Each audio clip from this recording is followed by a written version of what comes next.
this very field, a fantastic Final Five was played. Into left center field. Giles is there. Celebrate. This past weekend, a massacre occurred. But it wasn't the Bostonians who cried. It was the Clevelanders who died. Now we return to Cleveland, where the Red Sox are truly reborn and are led by their surprising hero, John Valentin. But the Tribe are home, where they always let it fly. The Red Sox and the Indians are ready to shake the Jake and see who'll survive the do-or-die number 5. It's Boston and Cleveland in Game 5, next on Fox. For the second time in their history, the Indians try to win the 5th game of a division series at home. The noise at Jacobs Field may be worth 50 runs a year to the Indians. They could use them tonight if the Sox score 23 again. Pedro Martinez is throwing, tells us he could throw a couple of innings tonight, but he's not starting. Steve has important information about what his injury may really be and if it will affect his future. From Fox Park, where we know better than to sing Daryl, Daryl, or Manny's Hitless at anybody, it's the American League Division Series Game 5 pregame show alongside Steve Lyons. I'm Keith Olbermann, and one team has scored 32 runs in the last 2 games, and it's not Cleveland. John Valentin has 10 RBI. Dave Justice is benched, and Manny Ramirez is hitless in 15 at-bats. Steve, what's wrong with this picture? It is the exact opposite of what we thought we'd see. We thought the Indians would come in there with their huge bats and score a lot of runs. And the Red Sox, all those nobodies that people have been talking about, and by the way, they hate it when you call them nobodies, but that's what makes them a great team. Everyone thinks they're not worth being out there on the same field. They forced a Game 5 because they have big hearts, and that sometimes can do it for you. Big heart, not a big body, Pedro Martinez, and his bad back may have permitted Pedro to dance in the dugout to the sounds of Mambo number 5 between innings last night, but apparently it won't allow him to start this evening. Jimmy Williams instead turns to Brett Saberhagen, who was lit up like Christmas by the Indians in Game 2. The winner in that one, New Englander Charles Nagy, goes for Cleveland. Steve, Pedro can dance. Why can't Pedro start? Well, because I wouldn't be surprised at all to find out a little bit down the road that this is not a back injury at all and that it is a shoulder injury.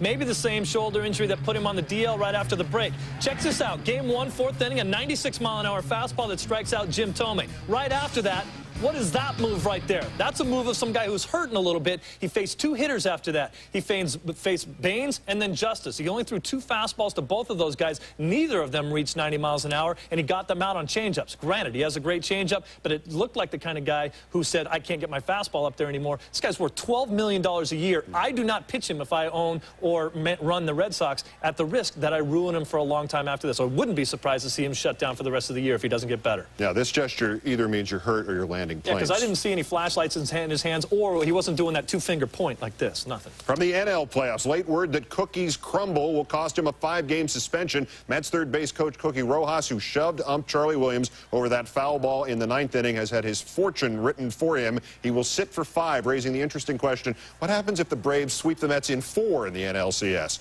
Across town, the question is about Paul O'Neill. That bruised rib of his fractured. The break only discovered today after additional x-rays and an MRI. He hurt it 9 days ago and did not play in the Yanks' 3rd game on Saturday. They can wait till 10 a.m. Wednesday to set their playoff roster, and apparently Joe Torre will. Well, back to our series. Steve summarizes what's going on here. Well, how has this happened? The Red Sox are back in this series because they've exposed the weakness that is the Indians, and that is their pitching staff. And I'll tell you what, the Red Sox are swinging the bats with a vengeance. John Valentin is a guy who could have buried himself in this series, but he wouldn't let it happen after that error in Game 1. Valentin, unbelievable. In an 8 at-bat stretch, he has 6 home runs, or 6 at-bats, 6 hits, 3 home runs, 2 doubles, a single, and 10 RBIs. You got to remember that before Nomar hit the scene, this guy was the second best player on that team outside of Mo Vaughn. Manny Ramirez, on the other hand, 0 for 15, just stinking it up for the Indians. He struck out 6 times. This is a guy that drove in 165 runs during the year, and they need his leadership. Charles Nagy, probably the freshest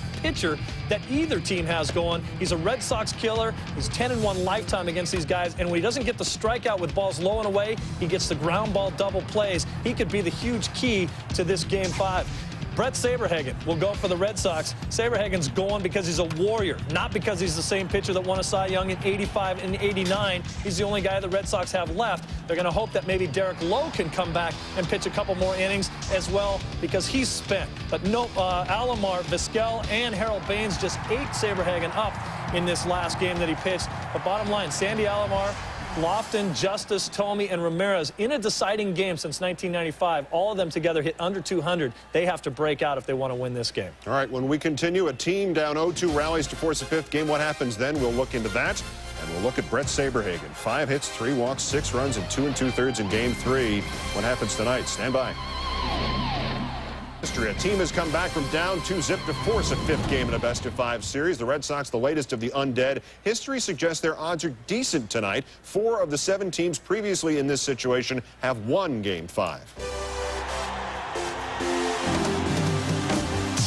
The saddest victims, who else but the Cubs? The league championships were still best of 5 in 1984. The Cubs won the first 2 from the Padres, the opener 13-0, and then lost Game 3. Then lost Game 4 on Steve Garvey's homer in the bottom of the ninth. Game 5, 3-2 Cubs in the 7th. Then Tim Flannery's roller hops under Bull Durham's glove at first, tied. Then 24-year-old Tony Gwynn plays pinball with Ryan Sandberg. Padres go in front and to the World Series. The 82 Angels blew a 2-zip lead to the Brewers, but led the finale 3-2 in the 7th. With left-hander Cecil Cooper coming up, manager Gene Mauch did not bring in southpaw Andy Hassler, sticking instead with righty Luis Sanchez. Coop promptly whacks a 2-run single, and Milwaukee goes to the World Series. Happened to the 81 Astros in that year's split-season strike playoff. Jerry Royce shut out Nolan Ryan in the 5th game. The only time in the division series, the Yankees had blown a 2-zip lead on the Mariners in '95, but still led the decider by 1 in the 11th.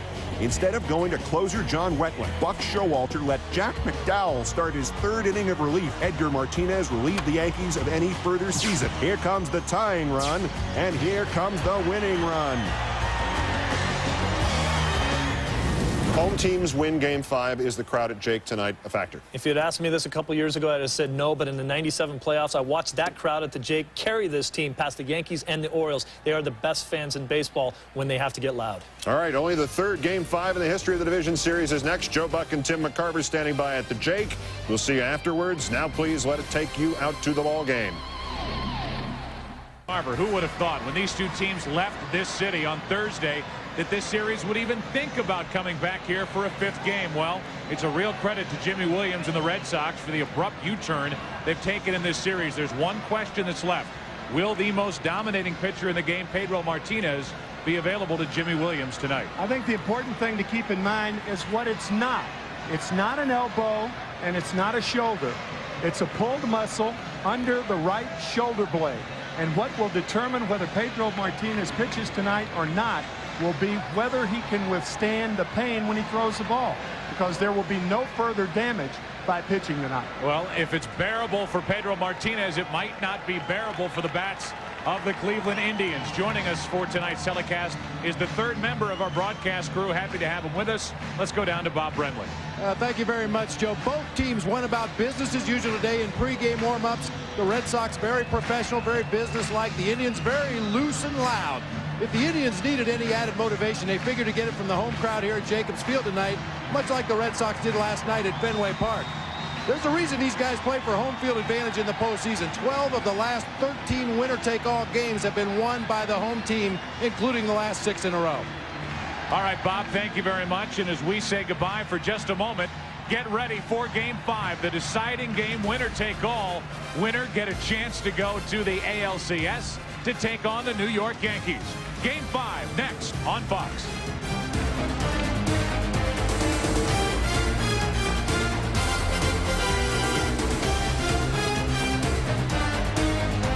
Welcome you back to Jacobs Field here in Cleveland. Fans are packed in, as they always are here at Jacobs Field. And for more on the Pedro Martinez story, we send it back down to Bob Brenly. Bob? Well, thank you, Joe. Pedro Martinez in the first base Red Sox dugout is wearing baseball spikes. Pitchers generally wear running shoes to sit on the bench and watch a ball game. Pedro has his spikes on. He's ready to go to that bullpen if necessary. Back to you, Joe. All right, Bob. Already proving his worth here in Cleveland. Bob Brenly with the story that Pedro is in spikes. Keep talking about dancing to Mambo number 5 back at Fenway. It's tough to dance to Mambo number 5 wearing spikes. So no tennis shoes, spikes. We might see him later. Right now we see Charlie Nagy, and we look at the Budweiser starting lineup for the Boston Red Sox. Jose Offerman will lead off at second base. John Valentin has been a hero in games 3 and 4 for the Red Sox.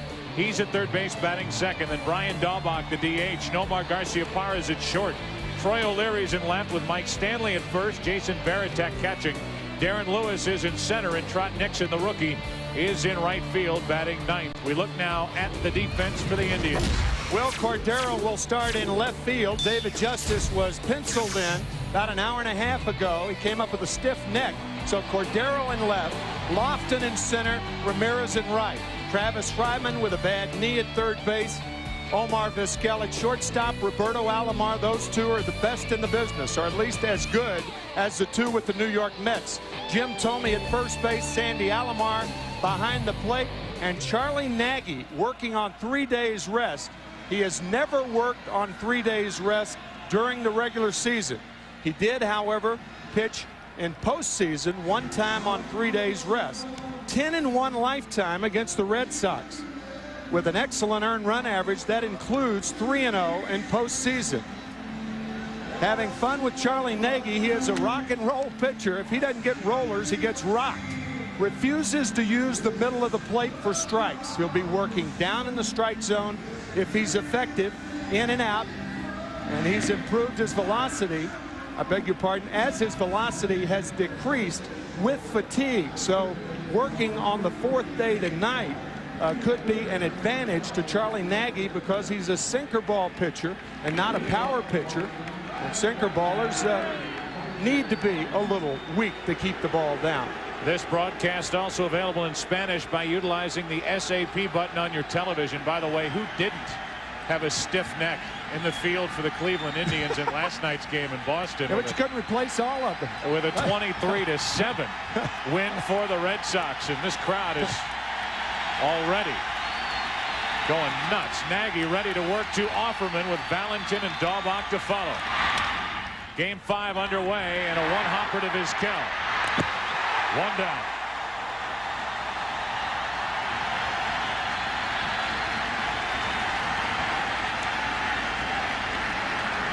I have to say, and Tim, you and I were sitting here working on the notes for tonight's game about an hour and a half as Valentin is introduced. About an hour and a half before the game, maybe as recently as an hour ago, this place was just dead quiet. And when they throw the first pitch of the night, this crowd lets these Indians know that they're still behind them, despite the fact that they've dropped the last 2 games to the Red Sox. One out, nobody on, and here's Valentin. And there's ball 1 outside.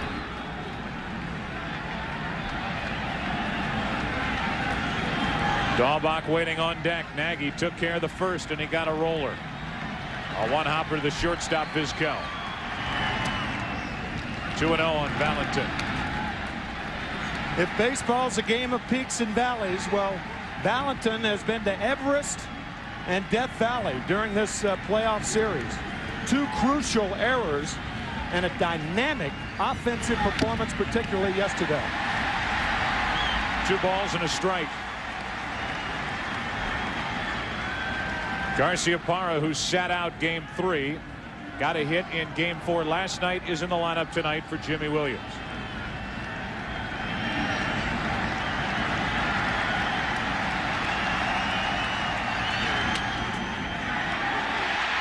Two up, 2 down.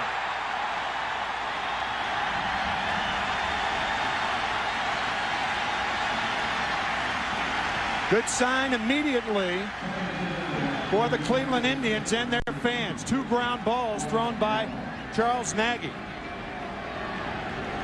And now Daubach, who is 1 for 11. The 1 hit, a home run in game 3, but only 1 out of 11 in this division series against the Indians. 2 out, nobody on. To the right side and through the right side. A base hit for Daubach, which keeps this first inning alive for Garciaparra. On that ground ball back to Charles Nagy by John Valentin, you may have noticed this ball hit very well to right field by Brian Daubach, but it hit the dirt in front of home plate. That is about as soft a dirt in front of home plate as you can have, and naturally the Cleveland Indians ground crew has manicured it specifically to Charles Nagy's liking. Now Now that's Valentin right there. When that dust and dirt spreads like that, you know it's soft. Garciaparra into deep center field. At the wall, it is gone. A home run, Nomar. And a 2-0 Red Sox first inning lead.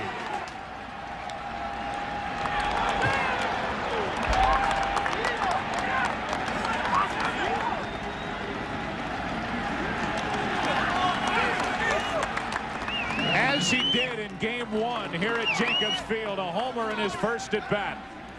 And a 2-0 Boston first inning lead.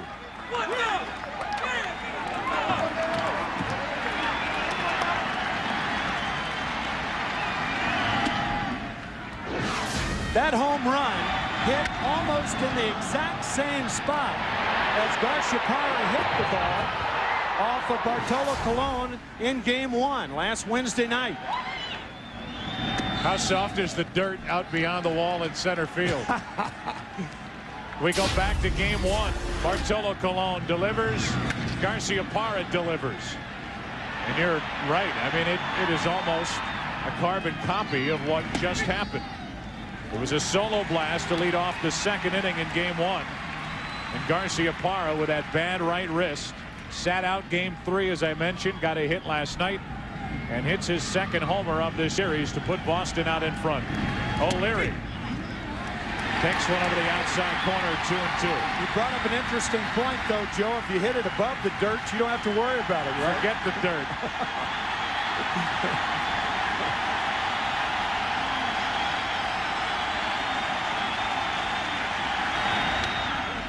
Back toward us, still 2-2. O'Leary's only 2 out of 16 in this series. But he led this ball club with 28 home runs, a career high during the regular season. At least 2 in the first for Brett Saberhagen.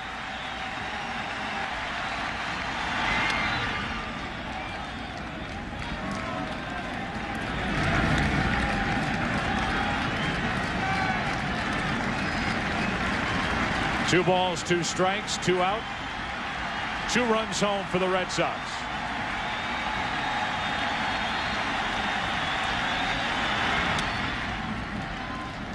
To the magic number for the Cleveland Indians also. 2 pitchers not available tonight. Steve Reed, the right-hander, and Bartolo Colon, who started yesterday's game and threw 44 pitches in his 2+ innings.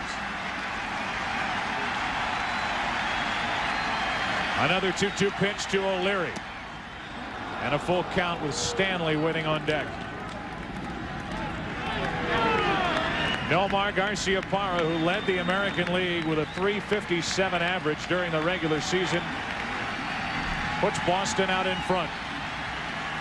Now the 3-2. O'Leary is gone. And the first half inning is history in game 5.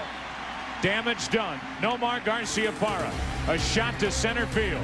And with that, the Red Sox in game 5 have a 2-0 first inning lead.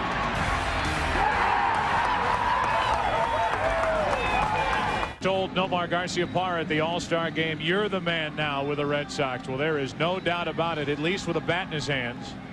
Nomar Garciaparra is the man for the Red Sox. Tonight, the man on the mound is Brett Saberhagen. And a look at the Budweiser starting lineup for the Cleveland Indians. They lead off with Kenny Lofton in center field. Omar Vizquel batting second at short. Roberto Alomar hitting third at second base. Manny Ramirez, well, it's been a dismal series to this point. He is 0 for 15 with Jim Thome at first base. Harold Baines, the DH. Will Cordero, a late addition to this lineup as the left fielder David Justice takes a seat. Travis Fryman's at third base, and Sandy Alomar is catching and batting ninth. The defense of the Red Sox should be familiar to you by now. O'Leary, Lewis, and Nixon in the outfield. Valentin, Garciaparra, Offerman, Mike Stanley at first base. Jason Varitek, his manager calls him fearless. He's behind the plate, and he'll catch Brett Saberhagen. Brett Saberhagen pitched the decisive game in the 1985 World Series. He was the Cy Young Award winner that year for the Kansas City Royals and the most valuable player in the World Series. So this is his second decisive postseason game. Still has excellent fastball, can ride the ball or sink it, and to left-handers, very important. There are 6 left-handed Indians in the lineup. He'll go outside early, inside late. 1 little, 2 little, 6 little left-handed Indians. Lofton is one of them, and he takes a ball outside from Brett Saberhagen. Lofton is 2 out of 14 in this series, so another threat at the top of the Indians lineup that isn't doing much in this series against Boston. 1 ball, 1 strike. Vizquel next. 2-0 Red Sox here in the first inning. Saberhagen started game 2. He lasted only 2 2/3 innings. 2-1 on Lofton. 3 fastballs from Saberhagen. And remember that last bullet point on his scouting report. Admittedly, he did not throw enough off-speed pitches in game 2.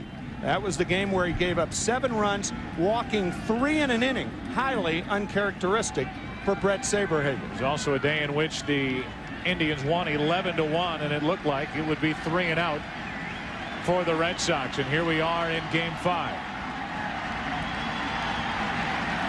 2 balls and a strike on Lofton. And now 3-1 from Saberhagen.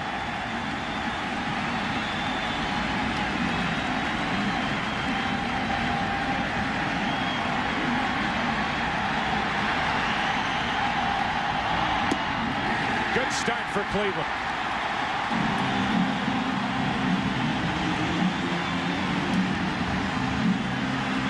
You want to invite trouble, that's the way to do it. Walk Lofton leading off. Saberhagen walking 3 in 1 inning. He has only done that 6 times in his career. 6. And that's over a 15-year period.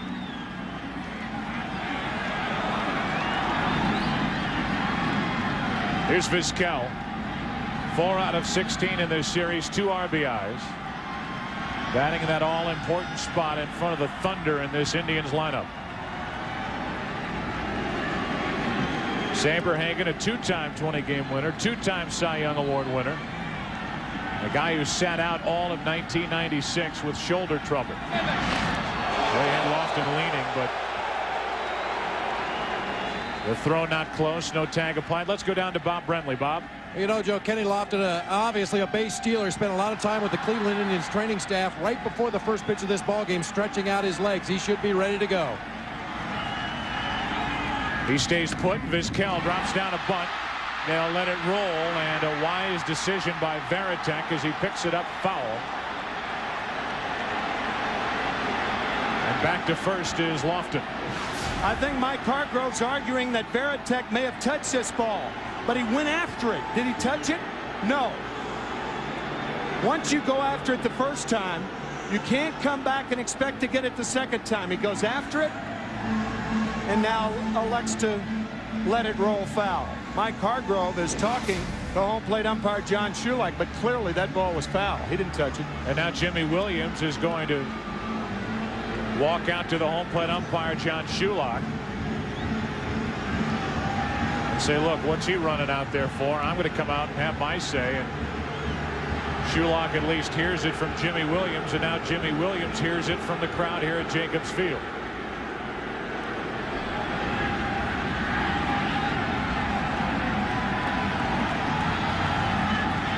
So a 0-1 count on Vizquel with a runner at first. Nobody out.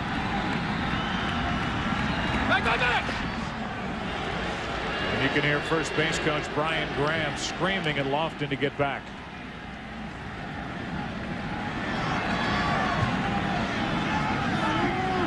Shulak behind the plate. Erwood Merrill is at first. Jim Joyce at second. Chuck Merriweather over at third. Now Lofton's running. Throw down by Varitek, not close.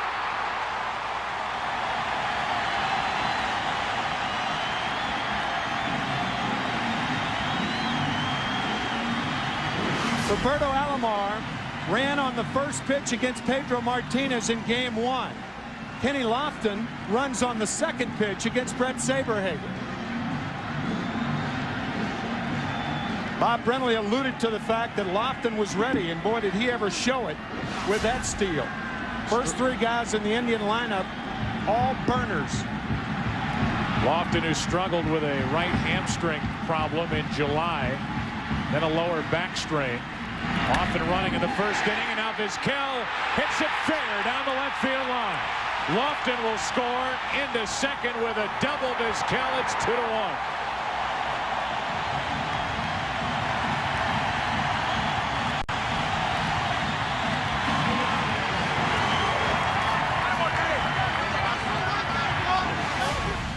Joe Kerrigan, the pitching coach, out to talk to Saberhagen. This ball just fair down the left field line. Third RBI for Vizquel in this series.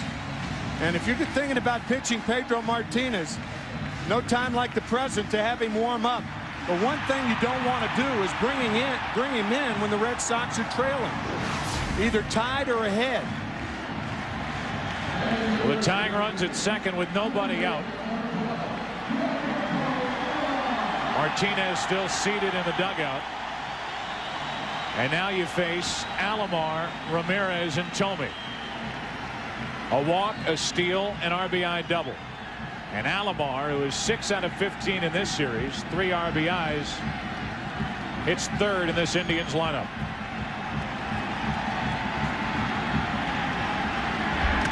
Hard hit right at Stanley, 1 away.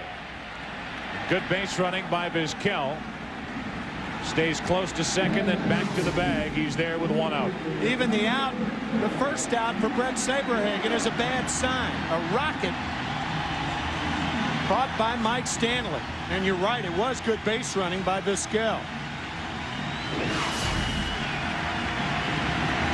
The Indians fans wondering if it's right here and now that Manny Ramirez, who drove in 165 runs during the regular season, breaks out of this funk in this division series.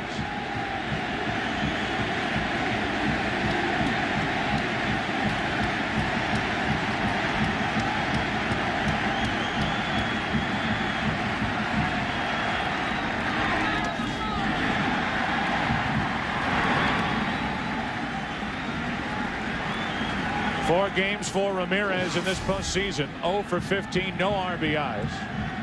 Had only one 4-game stretch with no hits and no RBIs this season.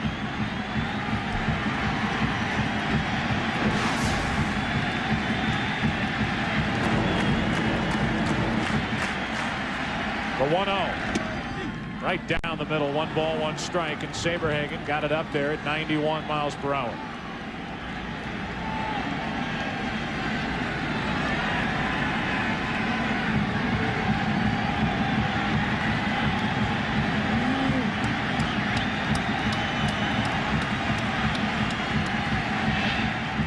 Look back at Vizquel, the tying run. The man at the plate, Manny Ramirez, with those 165 RBIs, more runs batted in than any major leaguer in the past 60 years.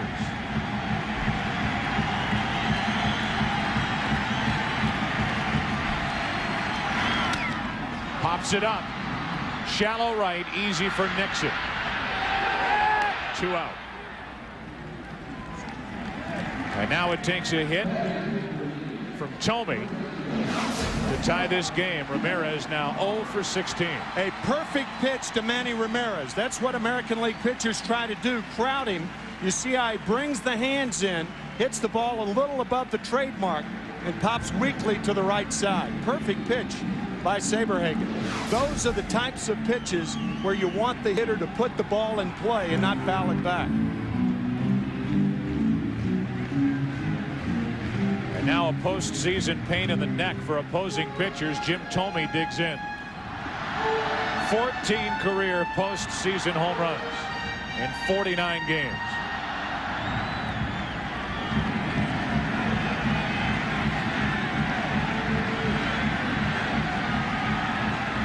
Two homers in this series for Thome. Ball 1.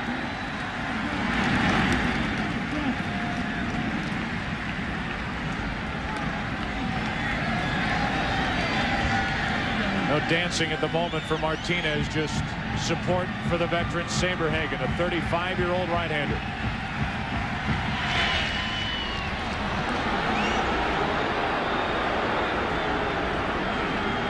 Pedro caught there in a quasi-sitting position. There'll be a lot of that in this ballpark tonight. The 1-0 to Tomey. 2 balls, no strikes from Saberhagen.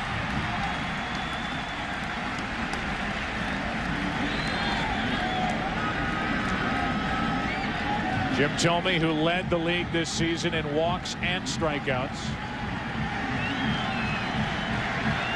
Up on the count, 2-0. You know what he's thinking.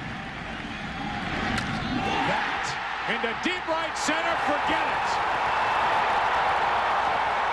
3-2 Cleveland.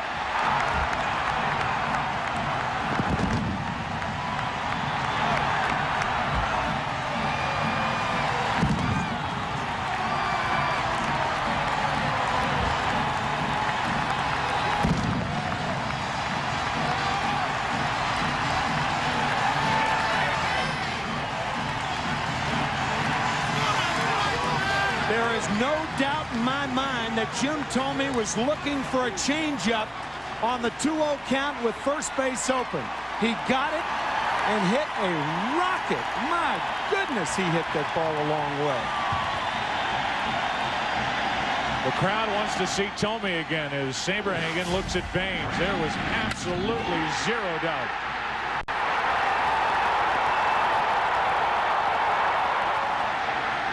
Career postseason home runs for Tomey. 3rd of this series. 2 balls, no strikes on Baines.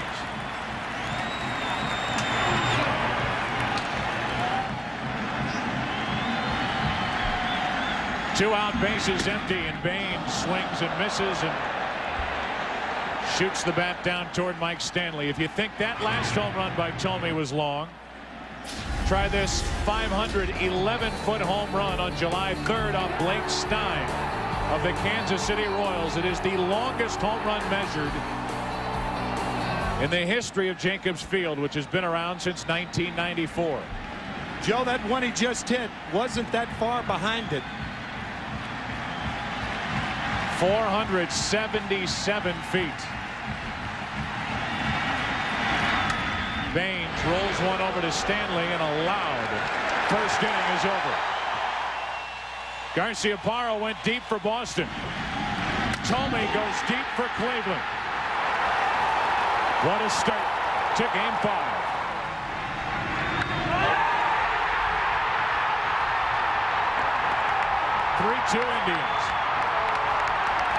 Indians come out with a 3-2 lead in the second. Stanley leads it off, takes a strike over the outside corner from Nagy.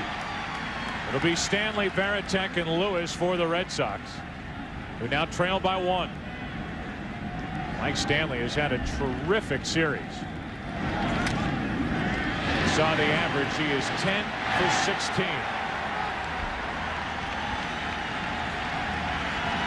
Between innings, Jimmy Williams and Pedro Martinez talking. At one point, I saw Jimmy Williams say to Pedro, maybe he'll settle down. But it is a distinct possibility that Martinez could be pitching here tonight. I think one thing to keep in mind, Joe, is that it's going to take Martinez a long time to loosen up. Normally a pitcher loosens up about 15 minutes before game time, but it could take him as much as 20 minutes under the circumstances with the bad muscle pull under the right shoulder blade. Stanley stays alive. And again, you don't want to wait until it's too late when the cat's out of the bag and the Red Sox are behind by too many runs. It's got to be at least, I would think, it's got to be at least a tie game or a Red Sox lead to bring him in. It's what he did in Game 1, leaving after 4 innings as Stanley takes ball 1. I know you and I both, and Bob as well, respectfully disagree with Steve Lyons, and certainly reported during the pregame portion of our telecast here tonight. Yep. But there is something more to the problem with Pedro Martinez as Stanley stays alive, just getting a piece of that pitch. I think it's within all of us to look for something deeper or something more serious. But there is a legitimate chance that he could pitch here tonight, and if it was a shoulder, Jimmy Williams, for the future of the Red Sox, would not even think about pitching him in this game. Right. 2 balls, 2 strikes on Stanley.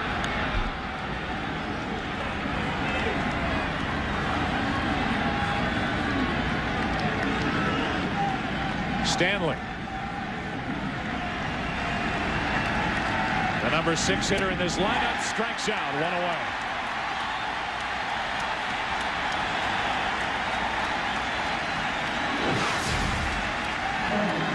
Staying out of the middle of the plate, teasing Mike Stanley with the breaking ball away. Fine slider from Charles Nagy. When he's in the middle of the plate, as with most pitchers, he is very, very hittable. He's not a hard thrower. He's got to work the corners and keep the ball down to be successful. Now Veritek pounded a home run in that 23-7 win last night for Boston at Fenway. Takes a ball. He's had a long year, 144 games for the Red Sox during the regular season, and he's been behind the plate in each of these 5 in this series with the Indians.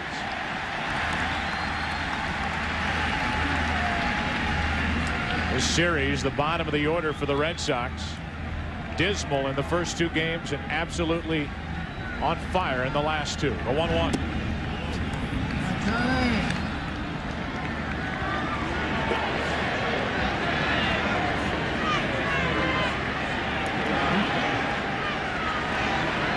Two balls and a strike on Veritek. Now 3-1 as he wouldn't chase that. Darren Lewis waits to hit next.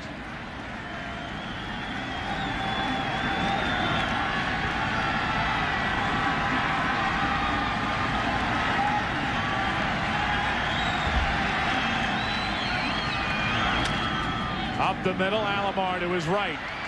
Backhanded stab, and he got him. 2 gone.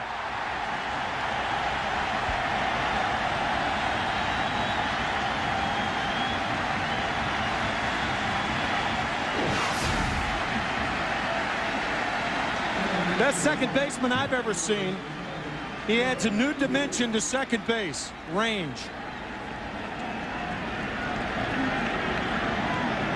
Yet another example of Alomar's remarkable range at second base, throwing in the same motion. One hops it to Tomey for the second out. And now with 2 outs and the bases empty, Darren Lewis takes the ball. You could see from up here that the instant that ball left the bat, he knew he was going to make the play. He didn't hurry to get over there. He timed it to where he'd have a true backhanded pickup. And he knew who was running. The catcher Veritek, and he got it by half a step. 1 ball, 1 strike on Lewis. 5 out of 12 in this series, which is a surprise for a guy who was struggling in the final month of the regular season with a sore left wrist. Alomar, another try to his right. Backhanded pickup. He got him.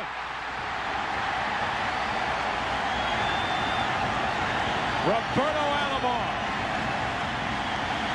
Still 3-2 Indians. Indians lead by a run. Bottom of the second. Saberhagen back to the hill, and Will Cordero takes a strike. Cordero is 4 out of 5 in this series and was really the only Indian who had a good night last night at Fenway. Hit a home run in the game in that 23-7 loss as he's in the hole now 0-2. Cordero, then Fryman, then Alomar, the bottom 3 in the lineup for the Indians.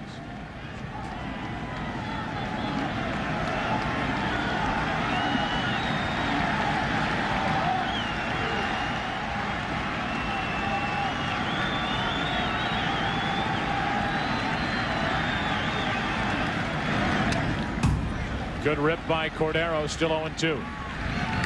We understand Pedro Martinez has left the dugout. We are tracking his every move. With good reason, as is everybody in New England. As is everybody in the Indians dugout. 0-2 the count. Cordero first up in the second for the Indians.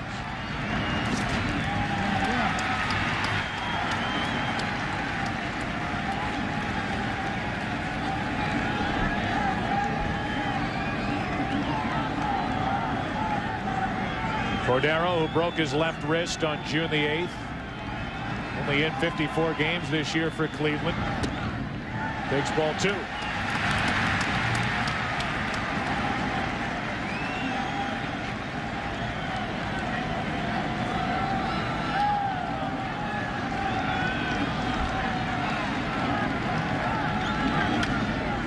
Still 2-2.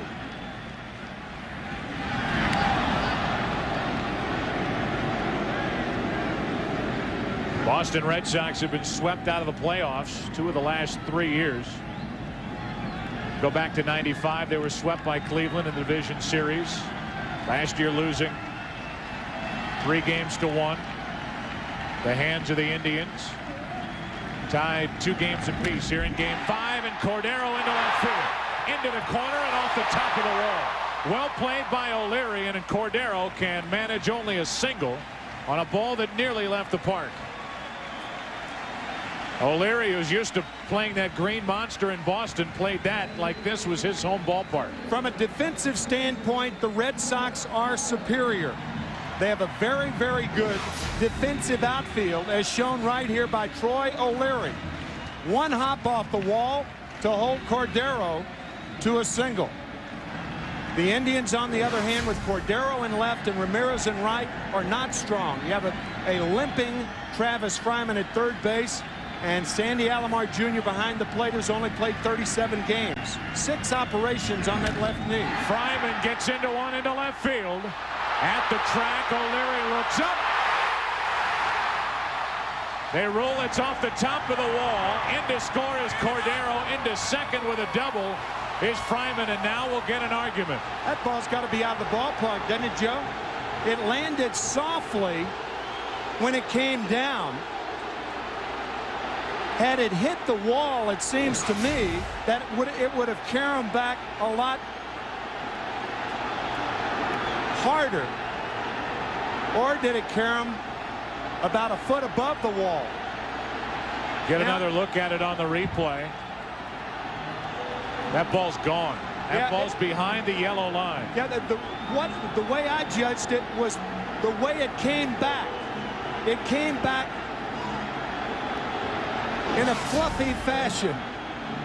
It didn't carry him back hard. Otherwise, it's in the left center field. Well, the closest umpire to it is Tim Welke. He went out, got a look at it. And now he may be overruled by his fellow umpires. It not only hit the top of the wall, but it hit the gate, or that rim that goes above the yellow line. That ball's a home run the way I see it. Get no argument out of me. It came back and it hit the railing, and it's gone. They got the call right. Jimmy Williams is going to argue, but this is the correct call. A home run for Fryman. And it's now a 5-2 Cleveland lead.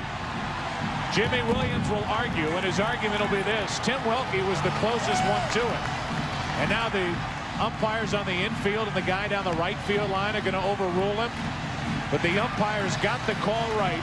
It went over the yellow line, hit up against that railing which separates the fans from the top of the wall.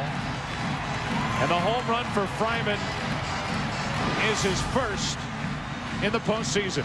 As you can see, the ball came up and hit that railing, those 3 bars right above the wall, and by the way it came down, that's a pretty good indication that the ball was out of the ballpark. Jim Joyce, the second base umpire, unusually probably had a better view, or at least as good a view as the left field umpire, Tim Welke. So a single high off the wall by Cordero, and now a home run that just got over the wall and left off the bat of Fryman, and all of a sudden the Red Sox find themselves down by 3. As I mentioned, for Fryman, his first career postseason home run.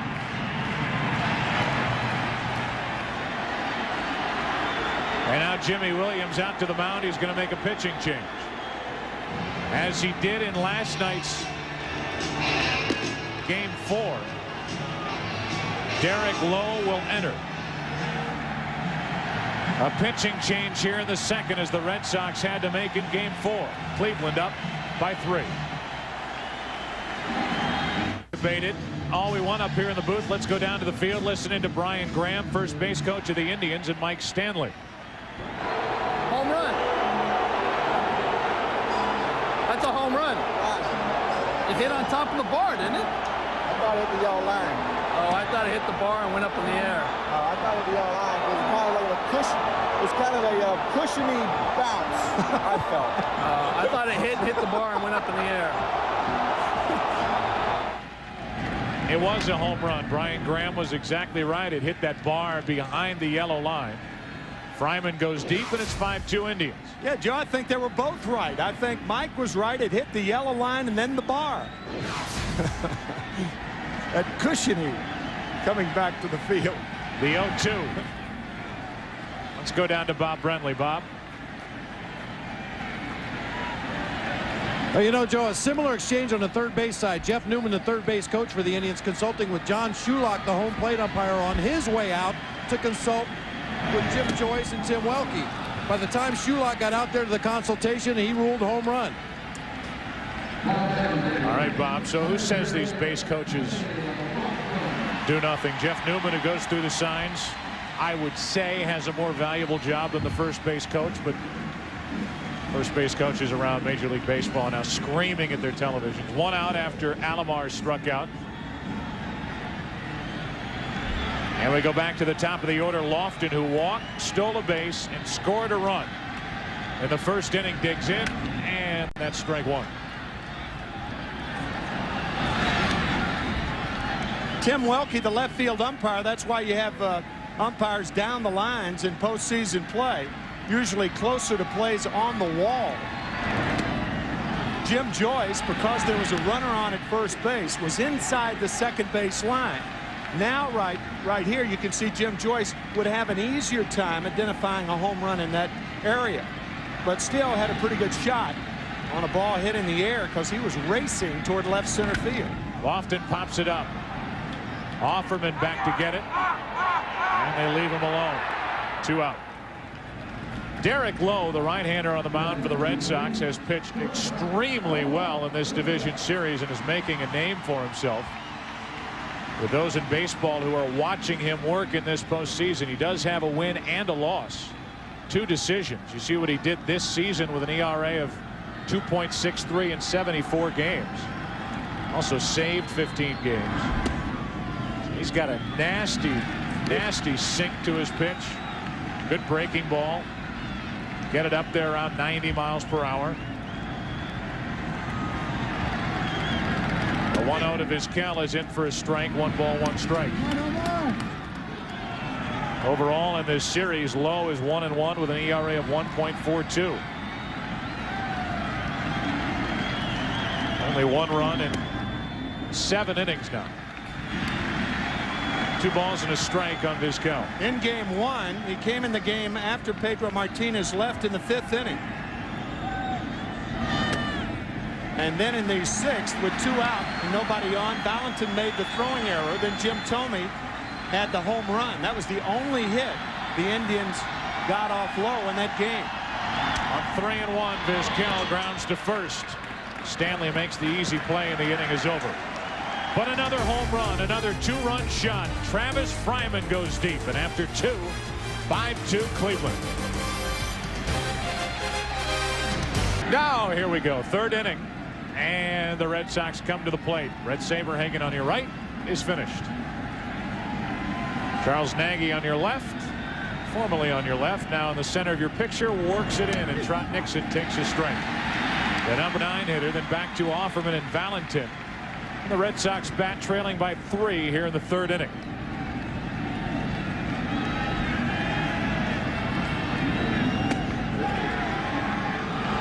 Crowd thought it was strike 2. It's ball 1. 1 ball, 1 strike. Joe, we talked about that loose dirt in front of home plate. Charles Nagy has enticed 4 ground ball outs and 2 strikeouts. Not a fly ball out yet. Red Saberhagen, on the other hand, faced 8 Cleveland Indians, and in giving up 5 runs, had only 1 ground ball hit against him.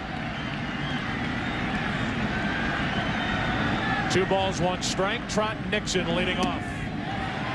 Checked his swing. 3-1.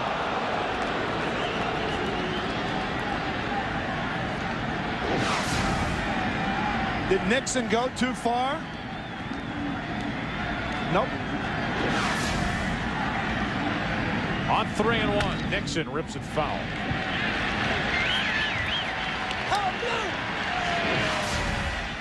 Watch Sandy Alomar from catcher cam. Get some help.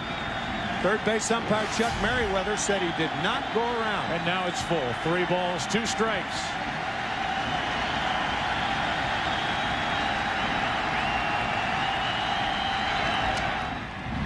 Dangerous pitch, and Nixon unloaded. Still 3-2. By the way, 2 strikeouts tonight.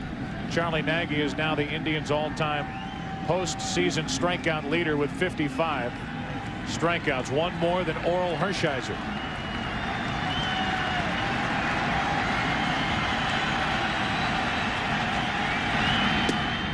A leadoff walk. That's the first walk handed out by Nagy tonight. The Red Sox left-handed batters. Charles Nagy has gone through the lineup 1 time. Particularly in this situation, he'll be throwing sinkers away to Offerman to try to get the double play grounder. So the Red Sox hitters have to start taking him the other way to be successful. Line drives, hard ground balls back through the middle, and pepper the hole between the shortstop and Fryman at third. 1 on, nobody out. Offerman takes a ball. Another thing they have to do, which is the opposite end of what Mike Hargrove talked to us about. Why is Nagy 10-1 lifetime, including the postseason against the Red Sox? They go up there and hack. If they're patient and they let some of these sinker balls drop out of the strike zone like Nixon just did, and now Offerman. Runner goes, and a base hit up the middle will send Nixon at third. The Red Sox making some noise now here in the third.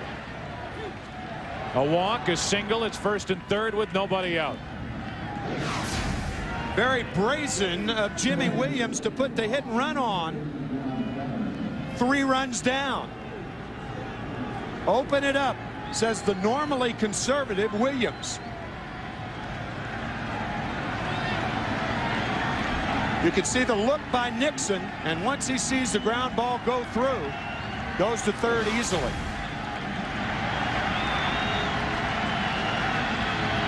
Valentin, who went deep twice in Game 4 last night in Boston, stands in. First and third, nobody out. And a strike.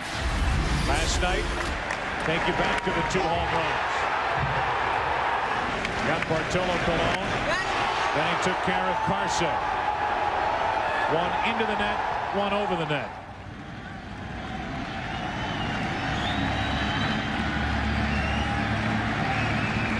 The 0-1.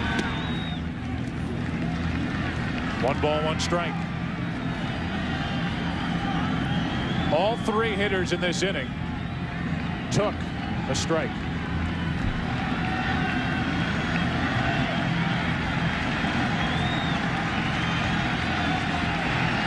First and third, nobody out. Valentin chased, and now he's in the hole. 1-2. Nixon a walk, a hit and run single for Offerman.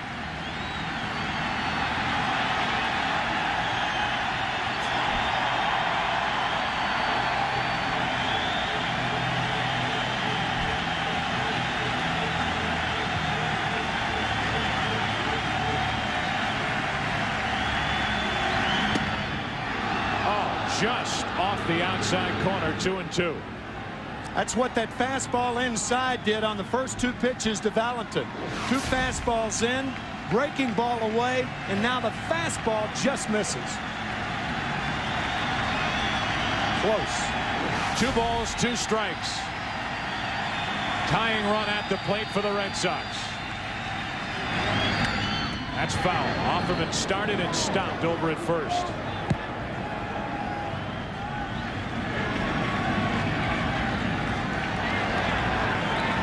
Talk to Jimmy Williams about this Red Sox team. I'll tell you, individually, you wouldn't think much of this Boston ball club, but as a group, he loves this group that he's managing this season. A lot of heart. 2 balls, 2 strikes on Valentin, and check on Offerman. Team concept from individual achievement. That's the Boston Red Sox in '99. And the cover of their media guide in 2000. Yeah, new millennium. 2 balls, 2 strikes.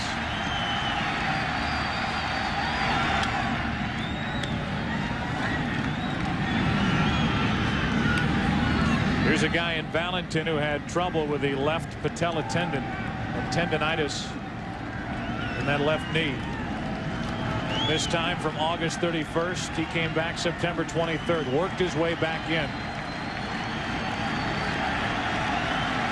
Got into playing shape. Has been a major factor in this series. Valentin grounds it. Fryman diving stop. Out at second. That's all the Indians will get. A run scores, and it's 5-3 here in the third. Fryman, bad knee and all, took a hit away from Valentin. You had bad knees at the corners on this play. Nixon scores. Watch the play by Fryman. Still good hands, not a lot of range. But as Alomar feels it and uses the bag for protection from the sliding offerman, Valentin is diving into first base. Great play by Fryman. But Valentin risking further injury to that knee, diving into first on the other end.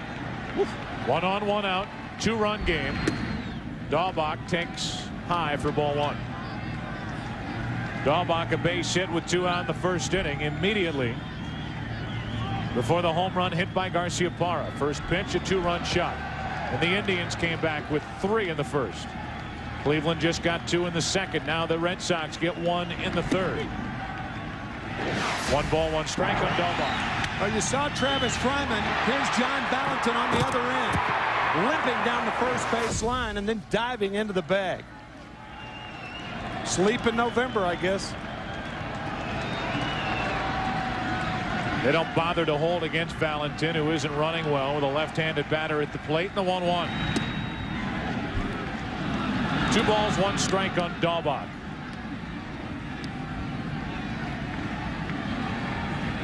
Nomar Garciaparra waits on deck.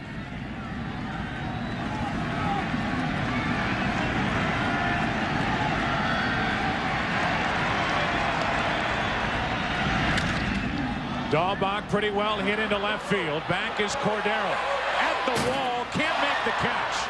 Valentin will dig for third and hold there on a double by Daubach. And it's second and third with 1 out. The tying runs on for the Red Sox.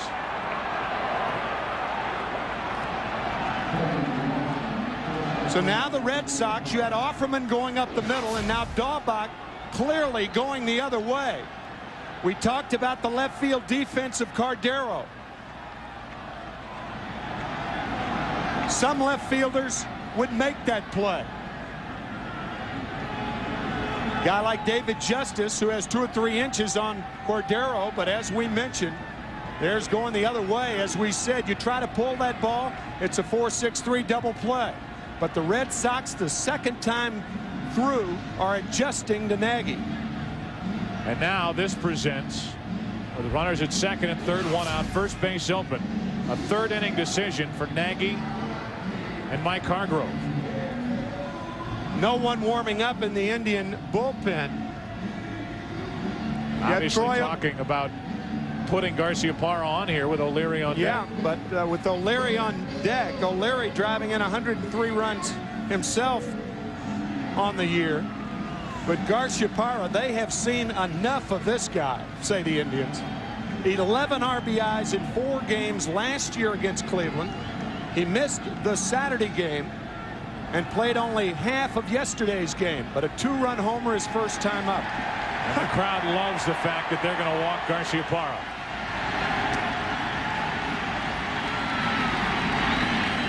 And obviously, if the Indians are in a spot where they can pitch around Nomar and let somebody else beat him, they will. The utmost respect, walking a right-hander to get to a left-hander with over 100 runs driven in. If you're Troy O'Leary right now, you've got to be thinking, Nagy's only going to go away from me. So I've got to do like Daubach did and hit the ball the other way. O'Leary with good power to left field. No sinker ball pitcher will entice a double play by coming inside to a left-hander. He'll stay away. So once again, O'Leary's got to be looking away with Nagy out there, at least on the first couple of pitches. Bases loaded for the Red Sox, who are trailing by 2. Third inning. 1 out. Troy O'Leary struck out his first time.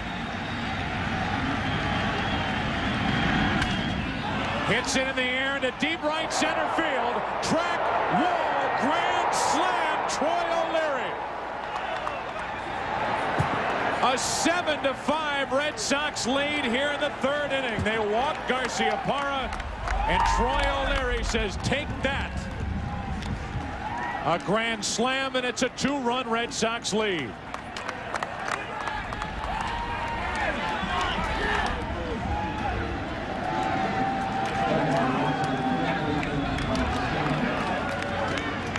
It is rare that you can second guess a pitch, but when you walk a guy like Garciaparra and you've got a left-handed hitter up there, you can't throw him an off-speed pitch, not to get the double play.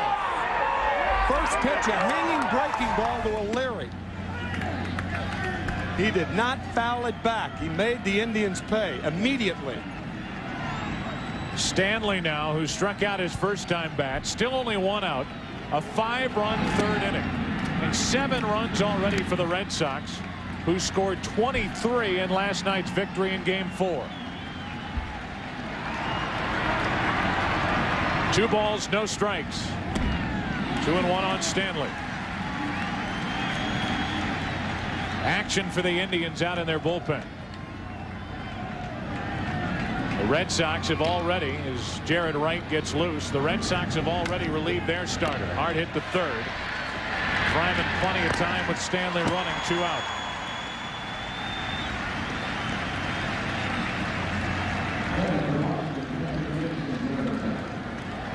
We talked about it earlier in the game. If Charles Nagy does not throw ground balls, he gets rocked. Kidding about it earlier, serious about it now. You can't really question walking Garciaparra if that's what you want to do, but you've got to come back with sinkers. You can't throw breaking balls early in the count to a power hitter like O'Leary. Baratek off the end of the bat into left, and Cordero is there to end the inning. It's a 5-run third inning for the Red Sox, playing for a chance to meet their arch rivals, the Yankees, in the ALCS after 2.5. Red Sox up by 2.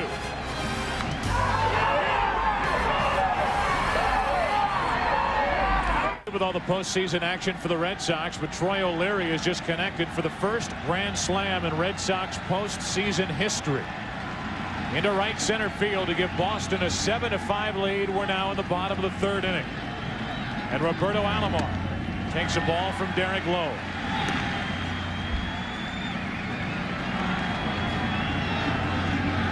Alomar, Ramirez, and Tomey. The Indians have the right guys up to get those runs right back. And it's 2-0 from Derek Lowe.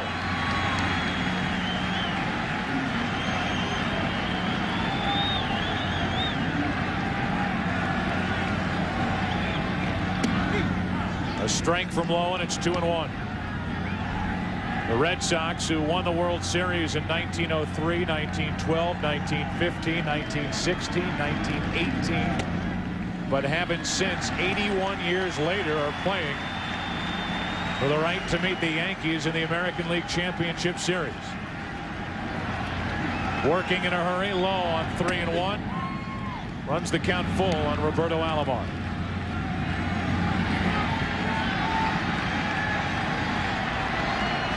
Alomar lined out his first time. This time he shoots one into right center field. All the way to the wall. Alomar digs for second and has a leadoff double.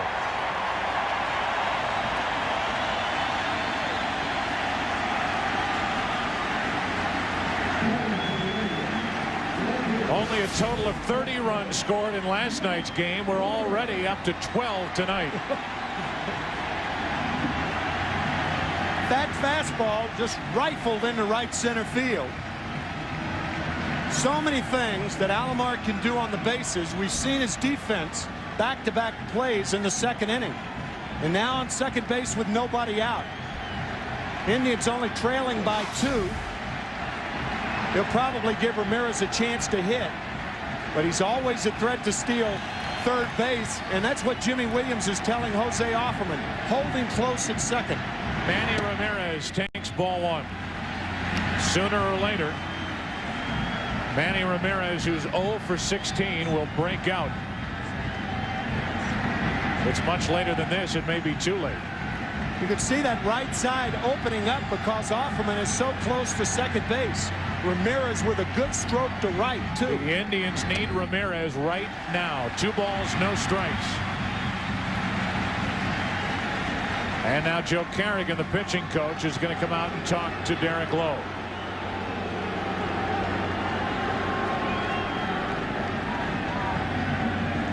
Before the game, my cameras caught the Red Sox lineup in the dugout and checked the third name from the bottom, P. Martinez, with an S. It's misspelled. $12 million a year, and you misspell his name.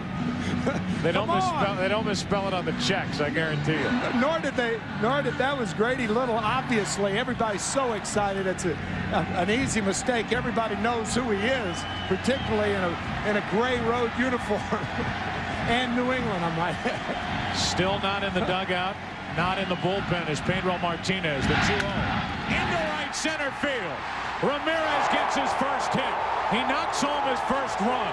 He has a double, and we have a 1-run game.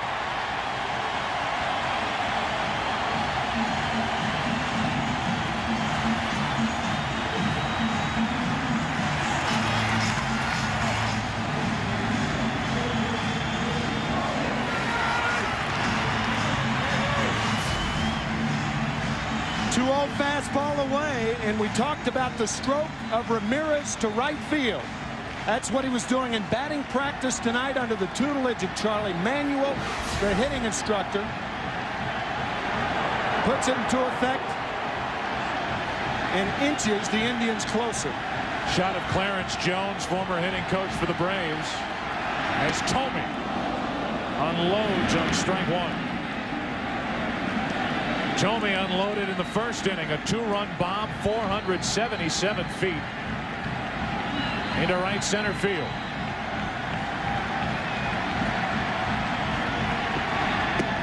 Breaking ball had Tomey frozen 0-2.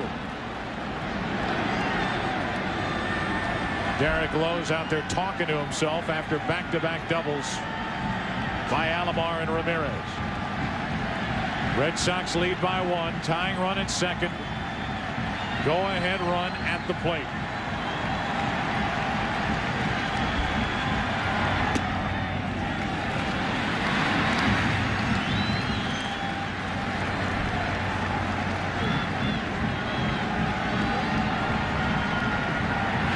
One ball, 2 strikes on Jim Tomey.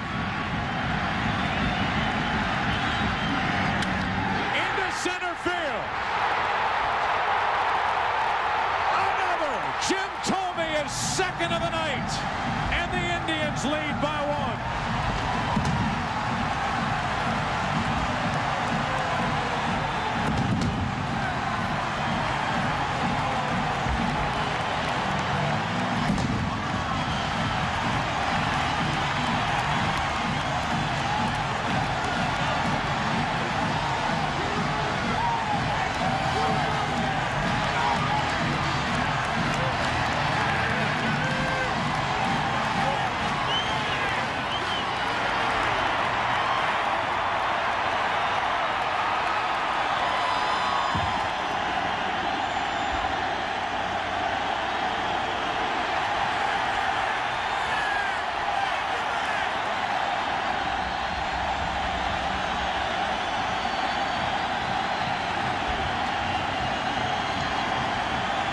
Pedro Martinez starts to loosen for the Red Sox. Baines rolls one over to second. Offerman to play. 1 out. And for any of you who doubted And I have to admit, I was one of them early that Pedro Martinez could appear here tonight. Forget about the doubts. There he is getting loose. We're only, again, in the third inning. It's a one-run game. Forget about the doubts and forget about the pull muscle under the back of the right shoulder blade. If Derek Lowe can get through this inning, you may see Pedro Martinez in the fourth. One out, nobody on. Cordero takes a breaking ball for a strike. Pedro Martinez, who tested that back in the shoulder earlier in the day, getting loose now. And I'm sure at the very least testing the arm and the back to see how it feels on a cool night in Cleveland. Much more pleasant, however, than we had in game one here at Jacobs Field. Cordero strikes out, 2 gone.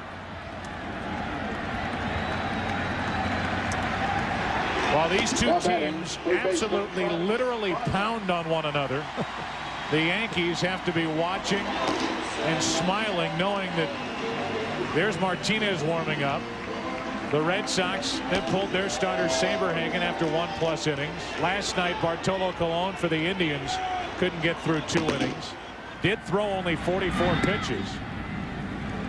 But the top starters, Dave Burba, out with a muscle in his forearm. Injured that in game 3, had to leave after 4 innings.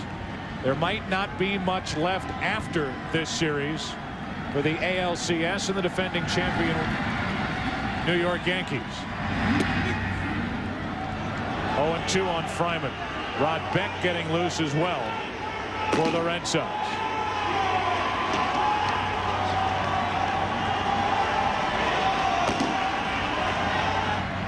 Two out, nobody on. Fryman at the plate. He homered his first time up. And he hits it hard to short. Garciaparra. Boy, he made that look easy. Backhanded pickup, and the inning is over. A double. A double. Another home run from Jim Thome. Martinez heating up. Jim Thome already hot. 2 tonight. This is first one against Saberhagen. 477 feet. No measurement on this one yet. One thing we do know, it puts the Indians up 8-7. Martinez still loosening as we move to the 4th inning. And there's a ball low and away. 1 ball, no strikes on Darren Lewis.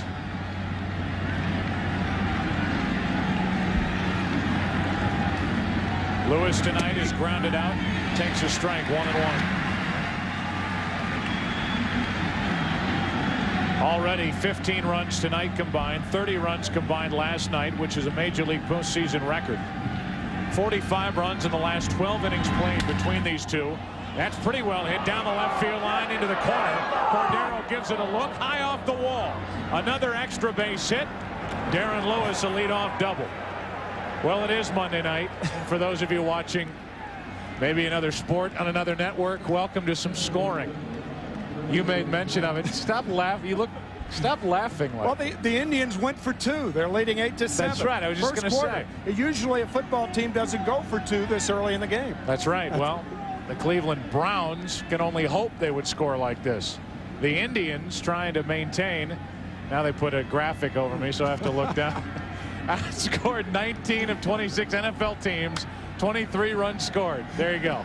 That's prep. It's all about preparation. Well, Mike Hargrove making a trip to the mound right now, and that could be all for Charles Nagy. One thing to keep in mind, I think if Jimmy Williams brings Pedro Martinez into the game, he will not bring him in during an inning. He hasn't come in during an inning since 1994 when he was with the Dodgers.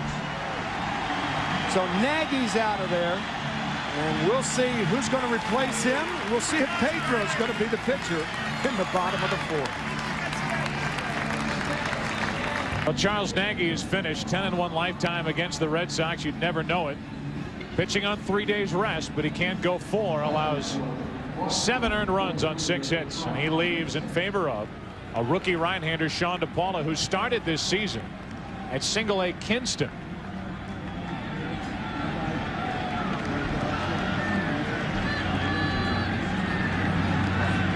DePaula, no record, only appeared in 11 games during the regular season for the Indians. Pitches with a tying run at second, the go-ahead run at the plate. Nobody out here in the fourth inning, and Trot Nixon, strike one. DePaula was good in last night's game, really the only Indian pitcher who can stake that claim.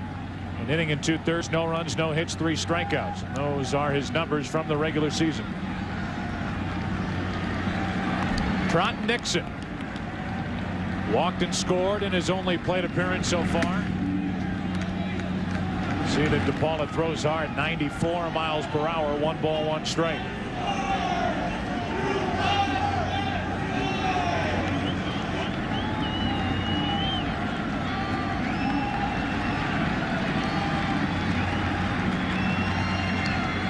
The 1-1 into center field. That's well hit.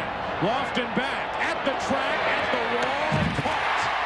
And Lewis was caught between second and third, scampered back to the bag, and he's still at second, 1 out. A very poor base running play by a good base runner. When you're in that position where you don't know whether the outfielder's going to catch up to it, you go a third of the way. That gives you a chance to get back to the bag to tag and go to third. Lewis caught too far. There's nobody out. It's imperative that he get to third base. It's a bad base running play by Darren Lewis. And the thinking behind it is, if he doesn't catch it, he scores easily. Absolutely, because the ball's off the wall. It's rattling around in regular center field, and Lofton can't get to it in time. At the very worst, you have first and third and nobody out. Now it's a runner at second, 1 out, and Offerman drag bunts foul off to the right. Let's go down to Bob Brenly. Well, Joe, when Derek Lowe came off the mound at the end of the bottom of the 3rd inning, he was looking at what appeared to be a blister on his hand. He went into the Red Sox clubhouse, stayed there throughout most of this inning. When he came up the tunnel from the clubhouse, he was met by pitching coach Joe Kerrigan, who had some words with him. Lowe grabbed his glove and went back into the clubhouse. As Pedro continues to throw in that bullpen, we can only speculate that perhaps he's coming into this game. Bob, thank you. Look at Joe Kerrigan. As we mentioned, he's been with Pedro Martinez their years in Montreal, 94, 95, 96 together there, together with the Red Sox.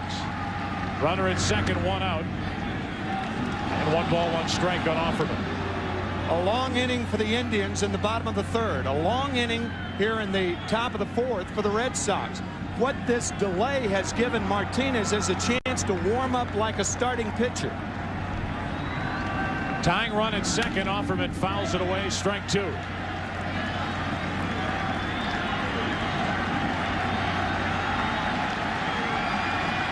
Pedro Martinez now with a jacket on.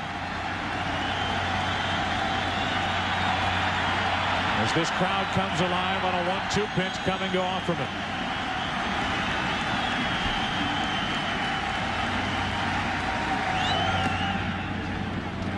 Two and 2.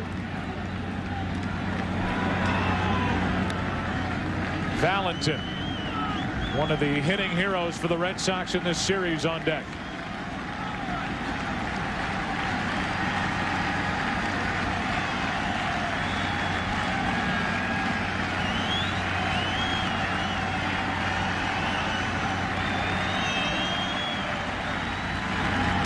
Not close, full count. Nice save by Sandy Alomar. That ball eludes a lot of catchers. Keep in mind, we talked about it earlier, Alomar with 6 operations on that left knee, one of them this year in May. 3 balls, 2 strikes.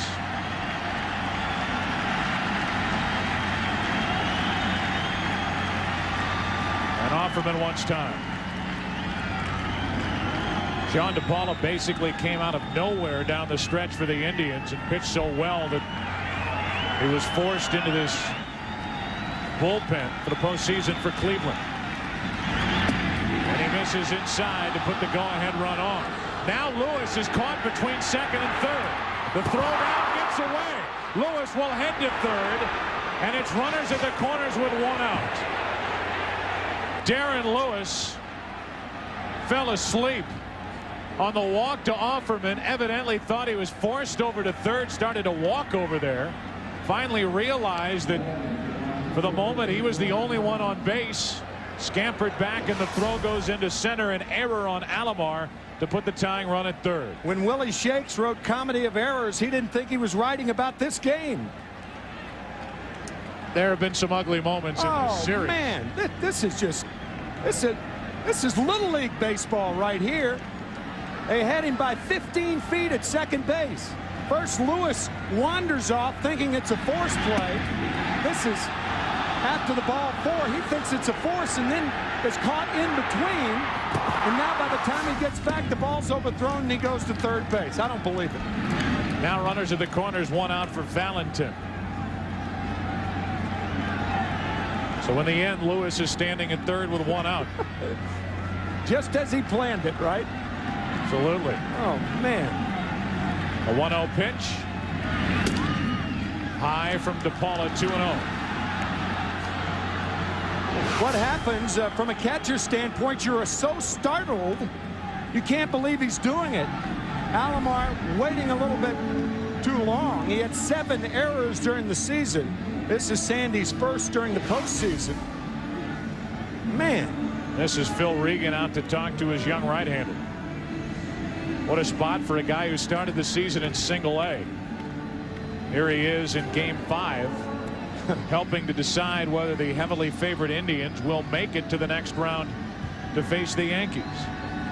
They call it a meteoric rise. I've always found that funny, since a meteor falls and doesn't rise. Mr. Carlin, your car is waiting. First and third, 1 out, 2 balls, no strikes. And why do they have locks on the doors at 7-Eleven, right? They're open 24 hours. 2 balls, no strikes. Valentin takes ball 3, 3-0.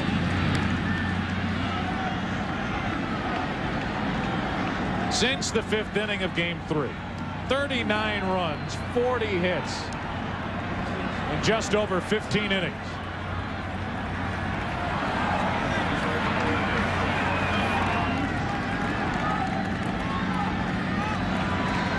Tying run is Lewis over at third. Go-ahead run is Offerman at first with 1 out. Is Valentin swinging on 3-0? Yes. And he gets into 1 to left. Cordero makes the catch. Tagging and scoring is Lewis. Back to first is Offerman. And it's an 8-8 game here in the 4th.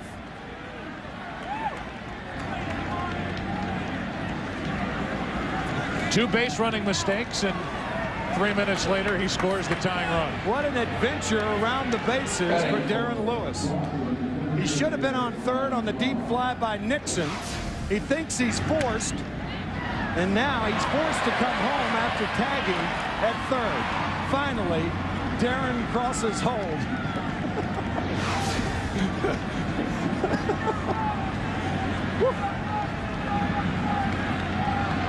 So relaxed now in the dugout as Staubach pops it up. Left side for Cordero. That'll end the top of the 4th inning. This long odyssey continues here in Game 5. Here comes Pedro Martinez. It is a tie game, Tim. 8-8, bottom of the 4th.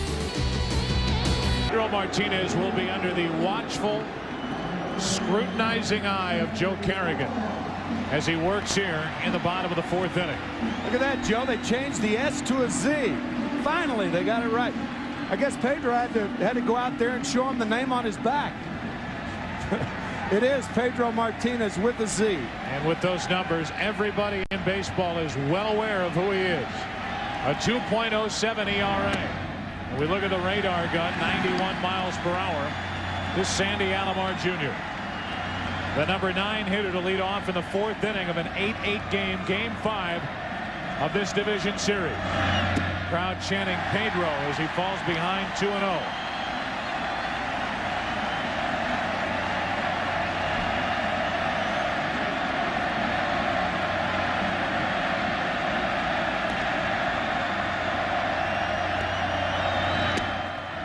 A breaking ball right down the middle. just watching him warm up, I have not heard from Bob. I couldn't talk to him between innings, but Bob, it looks to me like he's dropping down and not throwing over the top like he normally does. He's throwing very low 3/4, Tim. And has mixed in a couple of breaking balls already early in the count. Pedro does not seem to have his good fastball, and his arm angle is not what we're used to seeing from Pedro Martinez. No. Bothered by a pulled muscle in his back under the right shoulder blade. The 2-2 pitch to Alomar leading off. To the shortstop, Garciaparra. Plenty of time. One away. That looked like the changeup right there to Sandy Alomar. The one thing, however, the Cleveland Indians, the best lineup in baseball, and they will adjust. If Pedro Martinez does not have the good fastball, then it stands to reason his changeup's not going to be as good, even though he gets Alomar for the first out here in the fourth. Put that changeup in a pretty good spot. Yes, he did. And now with one out, nobody on, here's Lofton, who's popped up, walked, stolen a base, and scored. 8-8 in the fourth. Lofton checked his swing, ball one.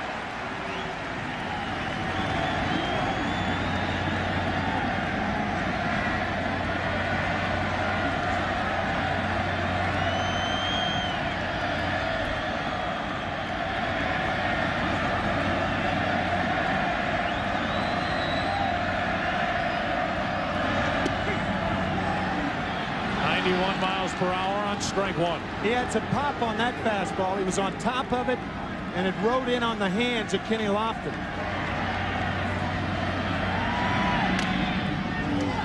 Good spot for that pitch, and Lofton now in the hole, 1-2. In his career against the Indians, an ERA of under 2.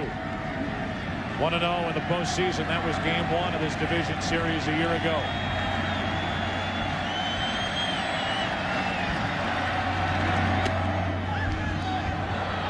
Checked it, 2-2.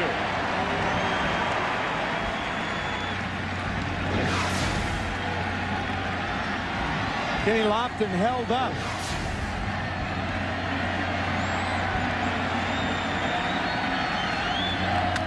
Hard hit. Stanley, a diving stop.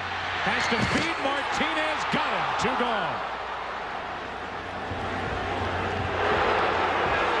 Lofton may have had that left hand stepped on. Pedro Martinez looked back immediately, and Martinez could have brought his spike down in the left hand of Kenny Lofton. We talk about how dangerous it is to dive into any bag, but particularly first base and home plate. Very close play. Great play by Mike Stanley. Did Martinez step on his hand? The left hand, right foot. I don't think so. I think he jammed that left hand, and also Kenny Lofton has been nursing a sore hamstring the second half of the season, but a fine play by Mike Stanley, and Martinez finishes it, and he was out. Came in hard to the bag and drove that left hand into the base and then skipped across. Oh no, he might have stepped on it after the fact. Maybe, yep. See if we can follow this play. They got the call right. And maybe at the end, Martinez stepped on it, but Lofton certainly went in hot and hard on that bag. You can jam a shoulder, you can jam a knee. All sorts of things can happen when a base runner dives into a bag like that. And it's interesting to note that most of the time you don't get there any faster. Not on a force play. Maybe right there, Joe. I think you're right. It's like he curled those left fingers under. But it looks to me that the shoulder or the left elbow. Yep, it's the elbow and or shoulder. And he throws left-handed, keep in mind.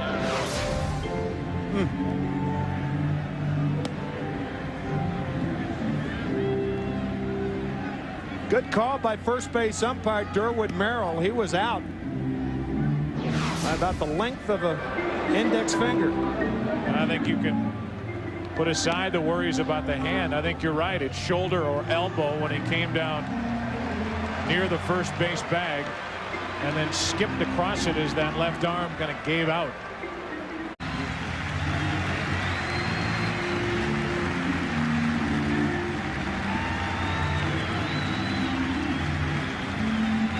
Martinez will give him a pat on the backside. And out of sheer effort and hustle, Kenny Lofton jams that left shoulder. Who knows the extent of that injury, but the way he's walking off in considerable amount of pain. 2 out here in the inning. You'd have to believe the Indians have lost their leadoff hitter for some period of time. Not only lost their leadoff hitter, they've lost their best defensive outfielder in the same breath. So this will certainly weaken the Indians' defensive outfield.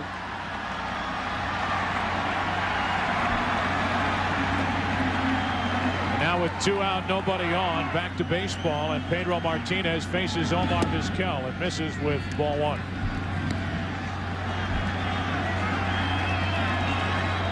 Bob Brenly will get a report for us. 1 ball, 1 strike from Martinez. Haven't seen anything harder than 91 miles per hour from Pedro. Normally 95 to 97 with that fastball. Broken bat fly ball to the right side and caught by Stanley to end the inning. So Pedro Martinez does indeed come in and pitch. He has a 1, 2, 3, 4th inning. While they look at Lofton, we'll take a break. 5th inning when we come back. Field here in Cleveland. One of America's most enduring corporate images. The Goodyear blimp is floating overhead, providing these aerial views for tonight's game. The Spirit of Akron, one of 7 airships in the Goodyear blimp fleet. Goodyear now has 2 blimps in Europe, 1 in South America, 1 in Australia, and 3 here in the U.S. Garciaparra trying to hold up. DePaula got it past him, strike 1. We're underway in the 5th inning of an 8-8 game.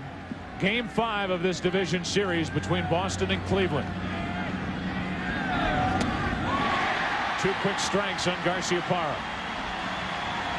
He's homered tonight, been intentionally walked, scored 2 runs. As lethal as Garciaparra is on that fastball, no need to set him up. Stick with the breaking ball.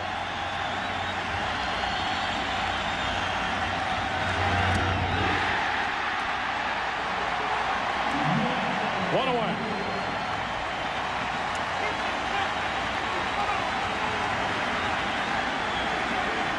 Our friends at NBC will bring you Game 1 tomorrow of the National League Championship Series between the New York Mets and the Atlanta Braves at 8 Eastern. Bob Costas, Joe Morgan, Jim Gray, and then Wednesday night we will bring you Game 1 of either the Red Sox or Indians at the Yankees. Congratulations to the New York Mets and the Atlanta Braves as they move on. Final 2 left in the National League. Time is called at the plate. No pitch. 0-1 on O'Leary, and Dave Roberts is now in center field for the injured Kenny Lofton.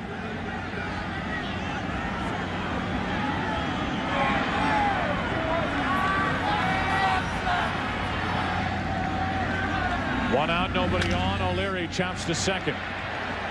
Alomar, the underhand toss, 2 gone.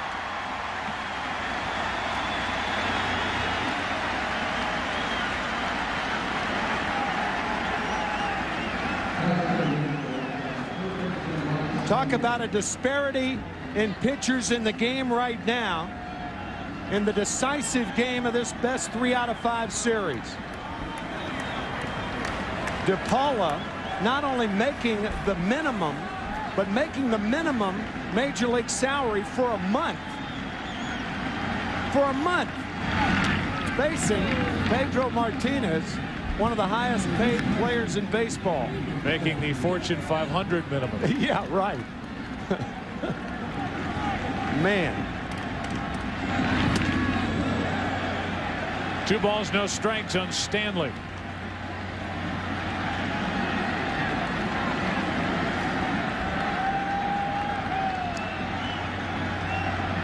Stanley 0 for 2, takes a rip, 2-1. Center fielder Dave Roberts, by the way, 27-year-old outfielder. for Mike Hargrove. Getting his first big league action this year, and here he is in Game 5 of the division series. 2-2.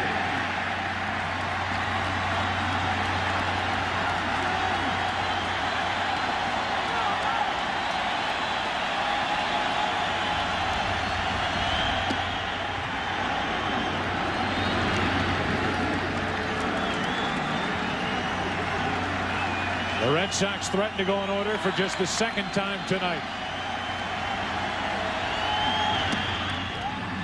They won't. A 2-out walk.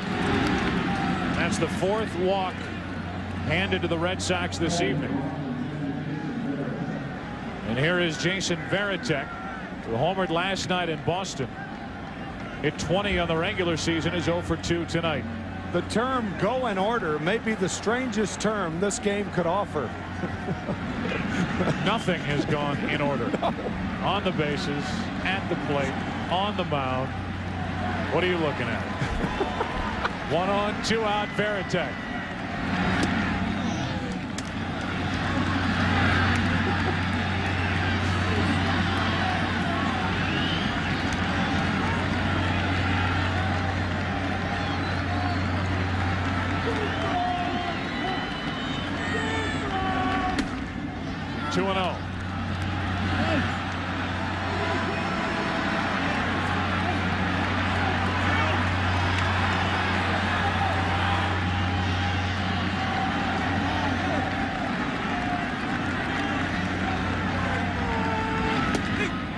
Caught the corner, 2-1.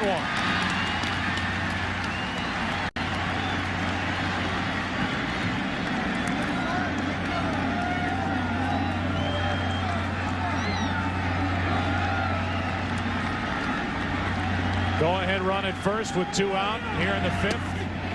2-2. Good pitching by DePaula there after the fastball on the outside corner. He came back with a slider on the inside corner.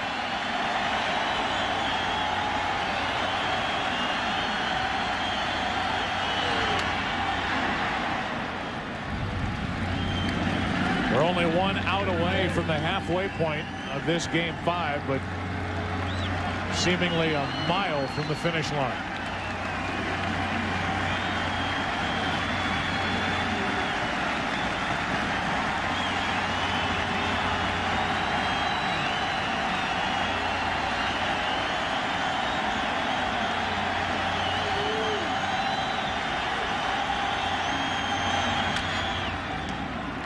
Still 2-2 on Varitek.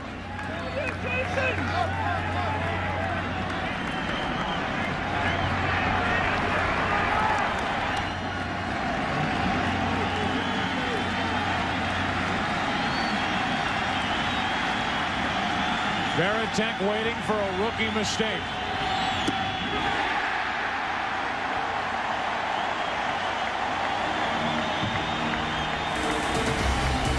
Pedro Martinez back to work. Bottom of the 5th inning, Game 5. Tied at 8.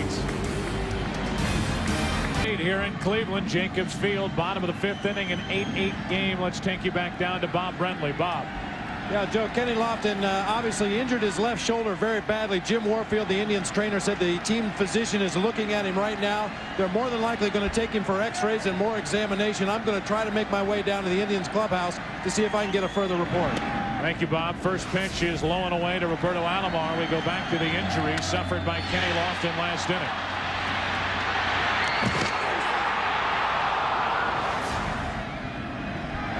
The head first slide at first base as Alomar takes a strike. 1 ball, 1 strike.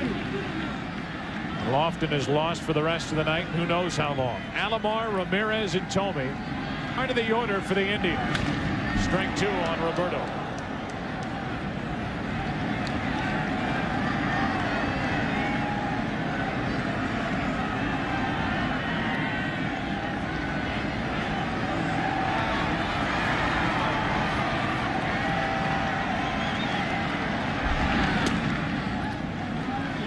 Two balls, 2 strikes.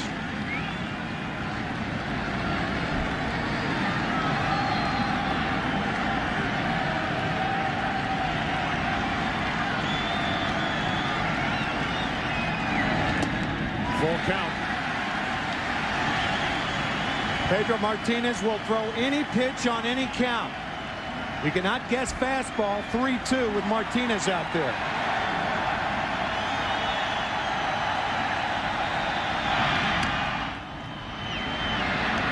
To the shortstop, Garciaparra, one away. 3-2 breaking ball from the right-hander Martinez. That's exactly right, Joe. The breaking ball on the outside part. He may not be throwing as hard, but his unpredictability is the same. Breaking ball, and Alomar grounds out weakly to shortstop. One away, and that's 4 in a row retired by Pedro Martinez. Manny Ramirez stands in. Finally broke through with an RBI double his last time up. Later a run scored on another home run by Thome. 0-1 from Martinez.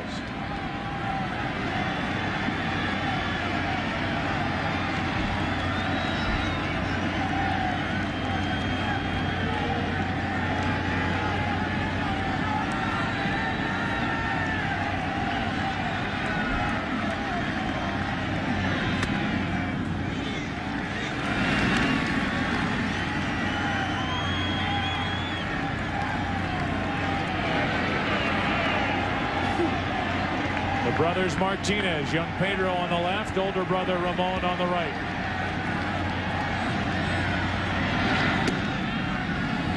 Outside. 2-1 on Ramirez. Ramon Martinez, by the way, he started Saturday's game, and he is available tonight if Jimmy Williams needs it. The 2-1. Got away and went behind Ramirez. The crowd doesn't like it, but he's obviously not throwing at him. Ball almost hit the bat. First it almost hit the left shoulder of Ramirez, and then almost hit Manny's bat.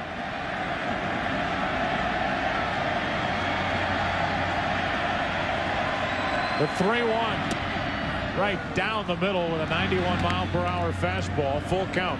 Well, his unpredictability, that's what it does. It freezes hitters on hitters' counts. Normally a fastball, he's ripping. You're so surprised when you get one.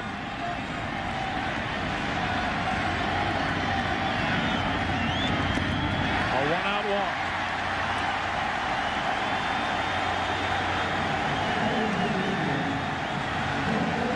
Brings in Jim Thome. 2 at-bats, 2 home runs. 477 feet. And then against Derek Lowe, 431 feet. 900 feet of homers tonight for Thome. And 16 in his postseason history. And on the hands, and Thome had the hair taken off his knuckles. 1 ball, no strikes. I loved his reply to you when you asked him about his good friend Mark Clark tonight. Pitcher for the Rangers, out most of the second half. Said, when are you going hunting with Clarkie? He said, I hope early November. 1 ball, no strikes. 1 on, 1 out. 2-0 on Thome. Now with the 16 home runs, Jim Thome has moved ahead of Babe Ruth, albeit in more games and in earlier postseason series. Thome has the division series, the LCS with which to work. Ruth 15 World Series home runs. After a walk to Ramirez, it's 3-0 on Thome.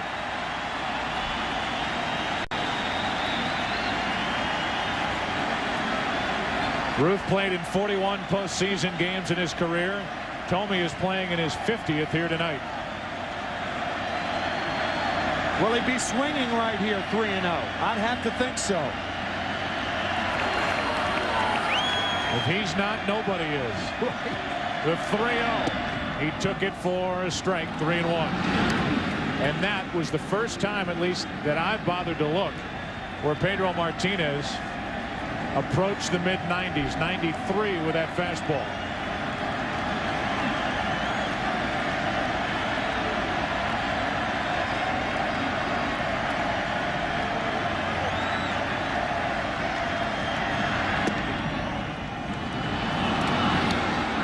count.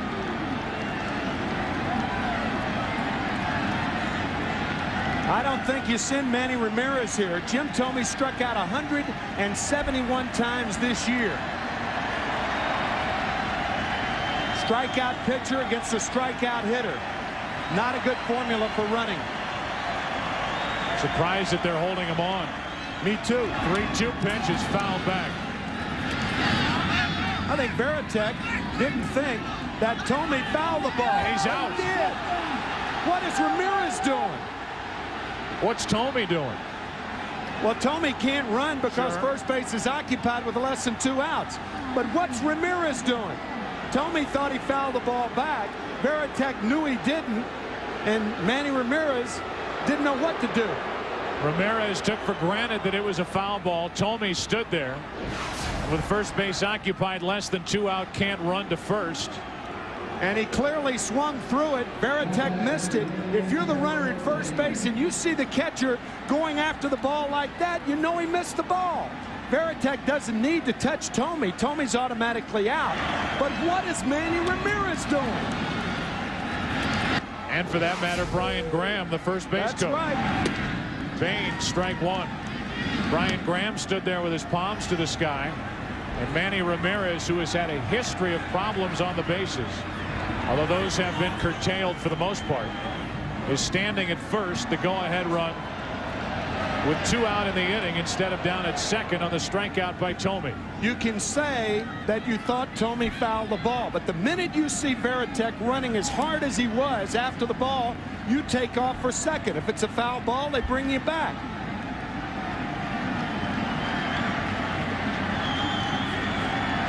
Oh, and 1 the count. Runner at first with 2 out. 1 ball, 1 strike on Baines. So in an effort to sell the umpire, Thome stood there. When I was making the comment, what's he doing? No help from home plate. As those down at first were standing and watching instead of Ramirez running. We go back. If you're the runner on at first base, this is your key. When Veritek takes off for the ball, what other reason is he running hard for the ball? And Ramirez is standing at first base.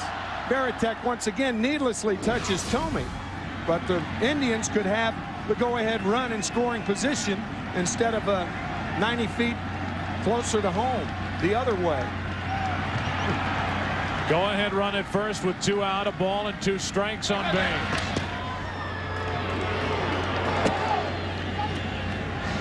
And here's another situation. Baines at the plate, a left-handed batter. Ramirez, who stole 2 bases all year,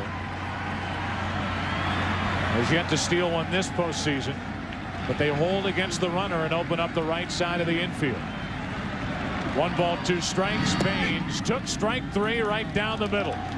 And Pedro Martinez has now thrown 2 scoreless innings here in Game 5. We're through inning number 5. 6th inning now in an 8-8 game. Jacobs Field down below and Action Central 8-8 after 5. 6th inning now, and Darren Lewis leads off and takes a strike poured in from DePaula. Lewis is doubled, and after a wild series of base running mistakes, eventually scored the tying run in the 4th inning on a sac fly by Valentin. The 0-1.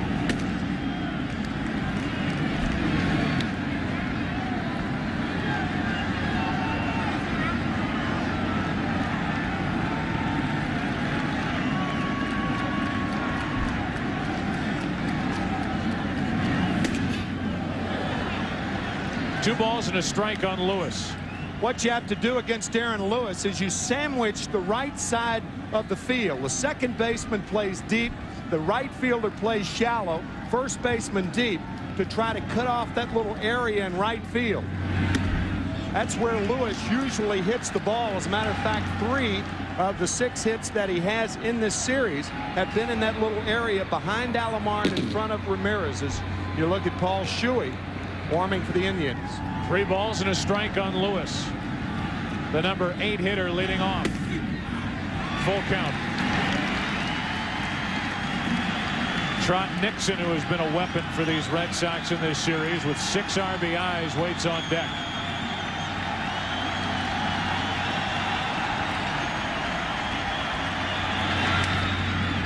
That is to the right side, popped up for Alomar. 1-1. A Kenny Lofton injury report back down to Bob Brenly. Yeah, Kenny Lofton indeed suffered a dislocated left shoulder. Trainer Paul Spicuzza is en route right now to a local hospital for further x-rays and tests, but Kenny Lofton with a dislocated left shoulder on this play at first base. Oof. Oh, boy. It's uglier every time you look at it. Sure does. And now with 1 out, nobody on, Trot Nixon stands in. Rookie right-hander DePaula giving the Indians valuable outs here in the middle of the game. Keep this in mind. The Indians will use their closer, Mike Jackson, for 2 innings tonight if necessary.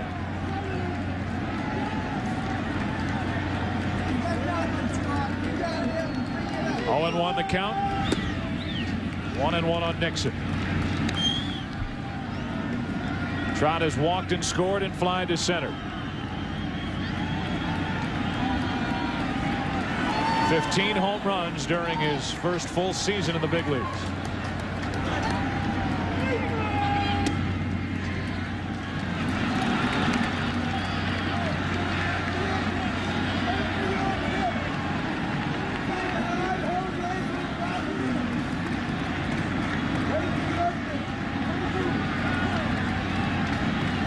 Two balls, 1 strike on Trot Nixon.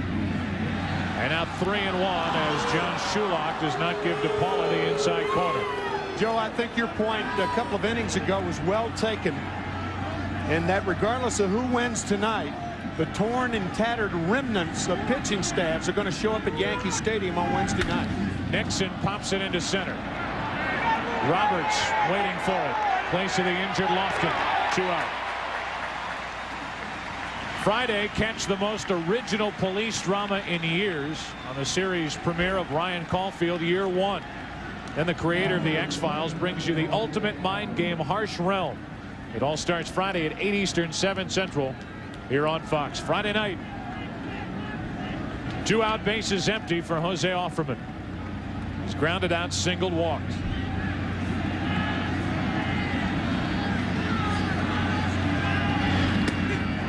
Strike 1.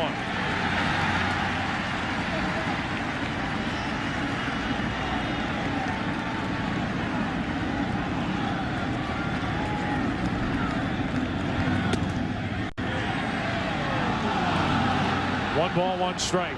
If DePaula continues to pitch well and the Indians go on to beat the Red Sox tonight, you may be looking at the Game 2 starter for Cleveland on Thursday. 2 balls and a strike at this point.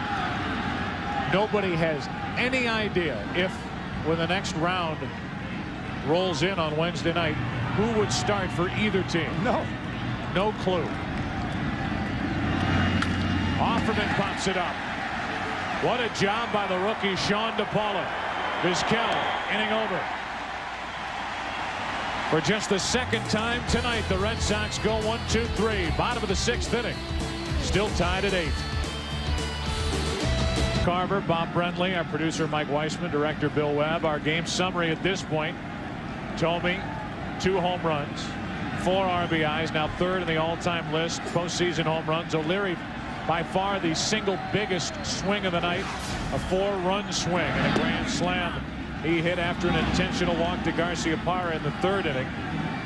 The bottom of the game summary was the report on Kenny Lofton, who will spend the night at Lutheran Hospital. Dislocated shoulder. They popped his shoulder back in, and he will be obviously reevaluated tomorrow. Martinez back to the hill. 0-1 the count on Will Cordero, and now Will backs out wisely. Pedro Martinez continued to bring it to the plate. Actually, no timeout was granted, so it's a 1-ball, 1-strike count. DePaula's finished for the night. I would argue this if I'm Jimmy Williams. To me, Cordero steps out. Home plate umpire John Shulock says that he did not call time in time, and the pitch was ruled a ball when Martinez gave up throwing the ball to home. So it's a 1-1 count instead of 0-1, and now a strike to make it 1-2. So again, on that second pitch, Cordero stepped out as if he had time. He wasn't granted time, so the pitch counted. And now the count 1-2. Fryman and Alomar will follow. 2-2. Nobody knows Martinez better than Will Cordero. He played behind Martinez for 3 years with Montreal as a shortstop. Doesn't know him well enough. Swing and a miss. Goodbye. That's 3 consecutive strikeouts for Pedro Martinez. And out number 1 here in the 6th inning. It brings in Travis Fryman, who back in the 2nd inning hit a disputed home run into left. Originally ruled that it stayed in play. Eventually the umpires got it right. It hit the yellow line, kicked out of play. Hit against that railing which separates the fans from the top of the wall, and then back onto the field of play. His first career postseason home run. Takes a ball. 1 out of 2 tonight. Breaking ball for a strike.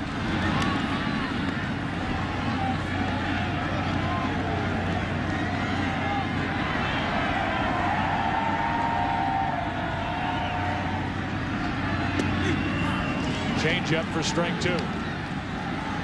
There is such violence in that changeup that Martinez throws. It's the same arm motion as the fastball.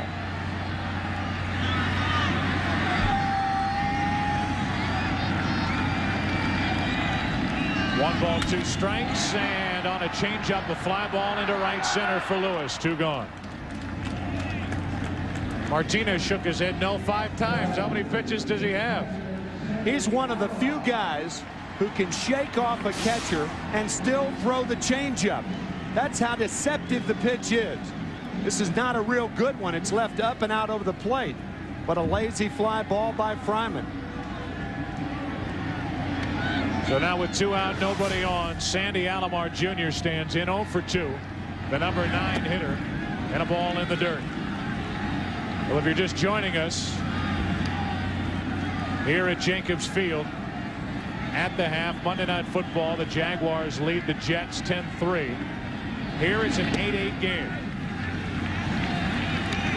Red Sox got out in front, a 2-run home run by Garciaparra in the 1st inning. The Indians came back with 3 in the 1st, capped on a 2-run home run by Tomey, 1 of 2 on the night. Troy O'Leary a grand slam for the Red Sox tonight. And you are watching Game 5, the decisive Game 5 of this division series. And the winner of this game will move on Wednesday night, play at Yankee Stadium and take on the world champions, the start of the American League Championship Series. 2 balls and a strike on Alomar. 3-1.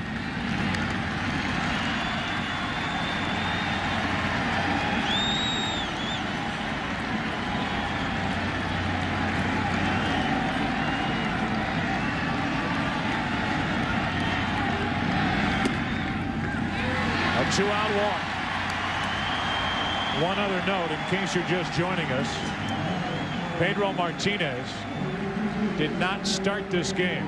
Brent Saberhagen did. Pitched into the 2nd.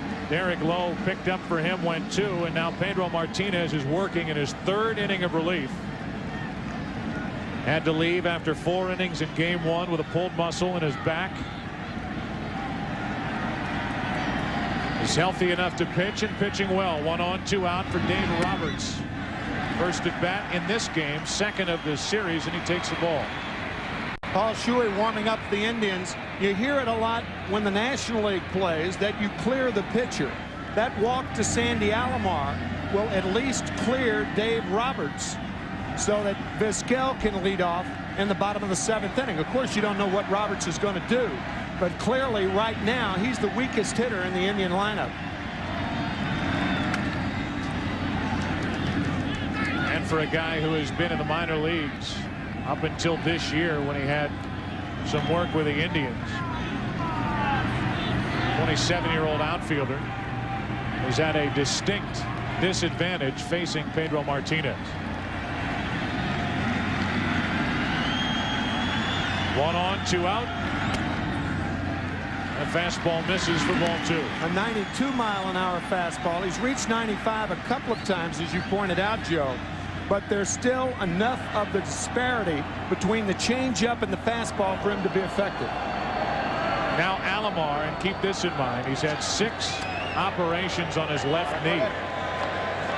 He's making Pedro Martinez wait on the mound, and I think this is tactical. Perhaps. By Sandy Alomar. Perhaps. He just untied and tied his left shoe. And he looks out at Martinez and smiles. He was making Martinez wait as he fell behind the rookie Roberts 2-1.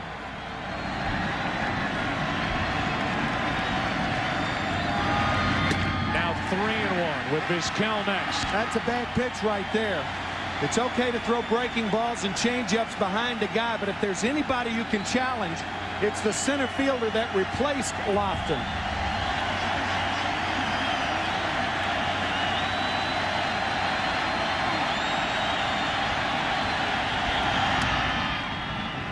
Unloads on a 93-mile-per-hour pitch, full count.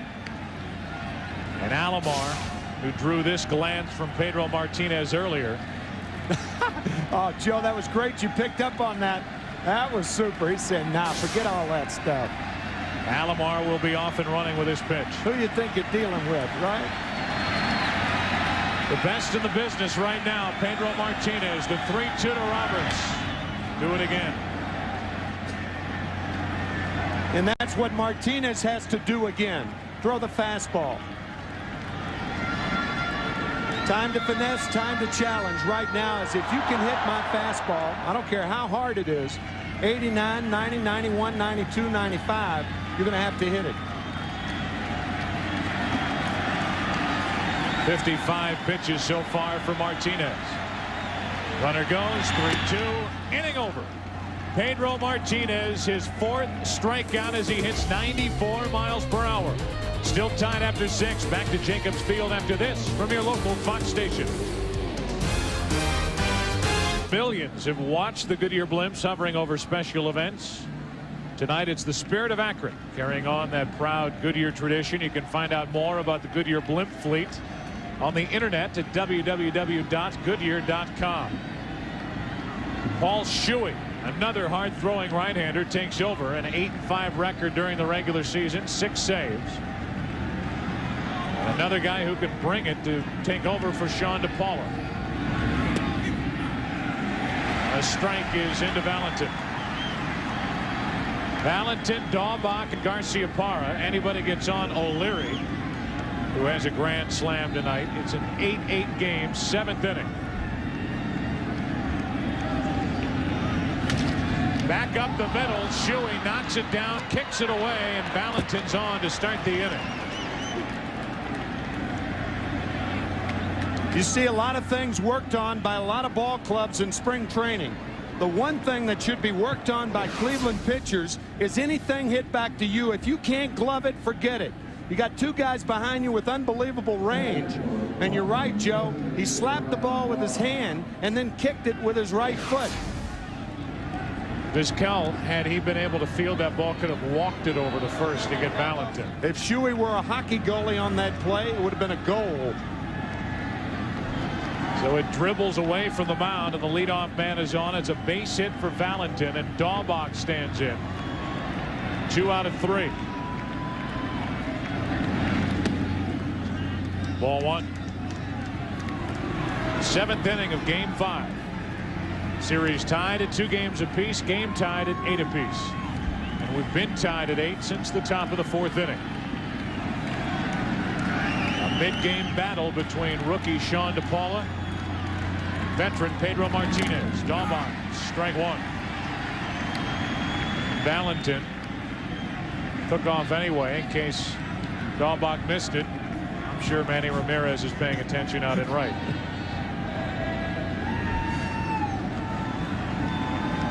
Thinking bunt right here, well, forget about it. If you bunt Valentin over to second base, and that's obviously the reason Jimmy Williams, not only that you have a power hitter up there, you're going to walk Garcia-Parra anyway.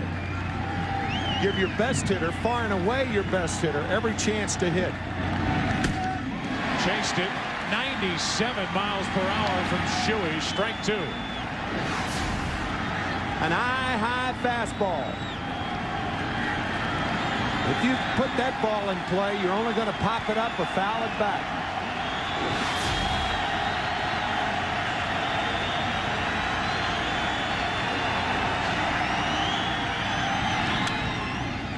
Pretty good rip by Daubach as Valentin faked. Made a bluff over at first as if he was going to run. Garciaparra waits to bat next.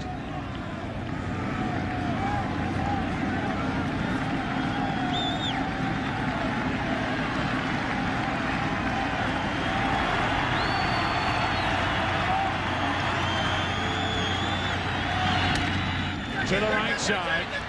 Alomar will flip to Thome for the out. The put out 4-3 down to second. The go ahead run. Valentin one away. Let's talk about range again for a second baseman. He's gone to his right twice tonight and now to his left. And watch the backhanded flip to Thome. Earlier, backhanded. A ball hit by Jason Varitek going deep. And to end the inning, he goes shallow for the speedier Lewis to get Darren on a play. He's all over the place. You don't even need a first baseman with him on the right side. Just to catch his throw. Yeah, just to catch his throw. That's the only reason. Now time called, and we'll have another decision to be made. Do you walk Garciaparra? They tried this 2 at-bats ago for Nomar. They intentionally walked Garciaparra, and Troy O'Leary bombed a grand slam into right center field. There's more reason to walk him now than there was earlier, in my view. Earlier, you had the tying run on second base, a run that would put you 1 behind on third, and O'Leary up with a slower pitcher in Charles Nagy. The thing about Shuey is he can get the ball up there, as you said, 97 miles an hour. So you're dealing with a different pitcher. To me, it's clear cut to put him on now, whereas it wasn't earlier, but I don't think they're going to do that. They will pitch to Garciaparra. Go ahead run at second, 1 out. And a ball. What often happens if you try to pitch around a runner, well, they're going to walk him now. Why not walk him to begin with? You take one chance, that might be the pitch that Garciaparra pumps. What a goofy game this is. Man. The pitch out from catcher camp. You see how much taller Sandy Alomar is than Nomar Garciaparra. High level for Alomar is over the head of Garciaparra, who takes his second intentional walk of the night. It brings in Troy O'Leary.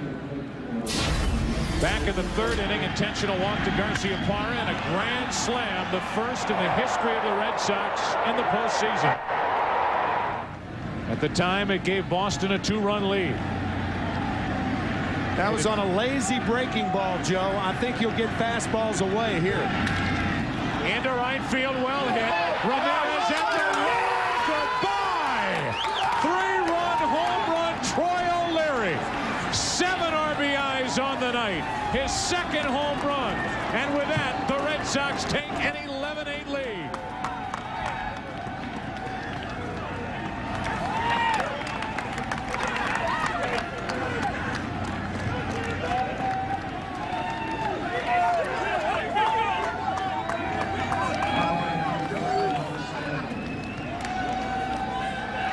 How to make 45,000 people deadly, eerily quiet.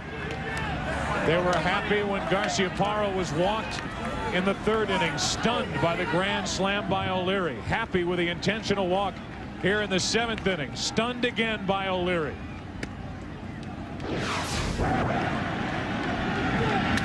It looked like a fastball from Shuey right down the pipe, but not for long. And after Valentin drove in 7 last night, O'Leary knocks home 7 in Game 5.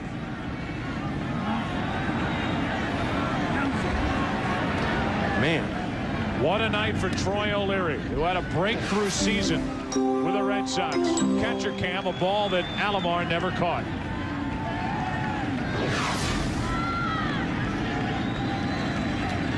One out, nobody on, and Stanley strikes out, 2 away.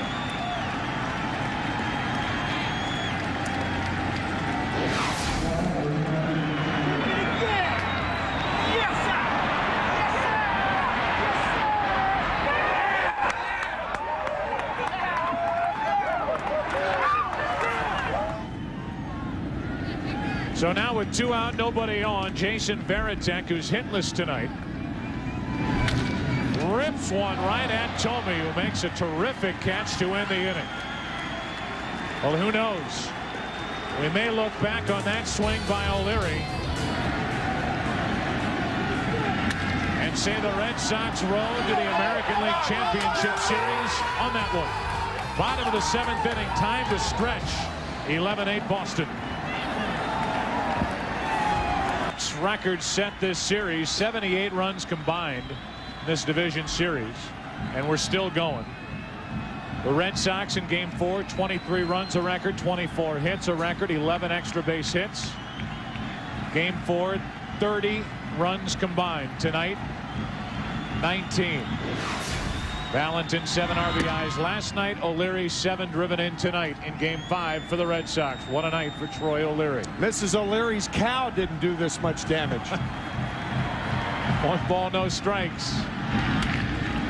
And the bunt to third, right at Valentin.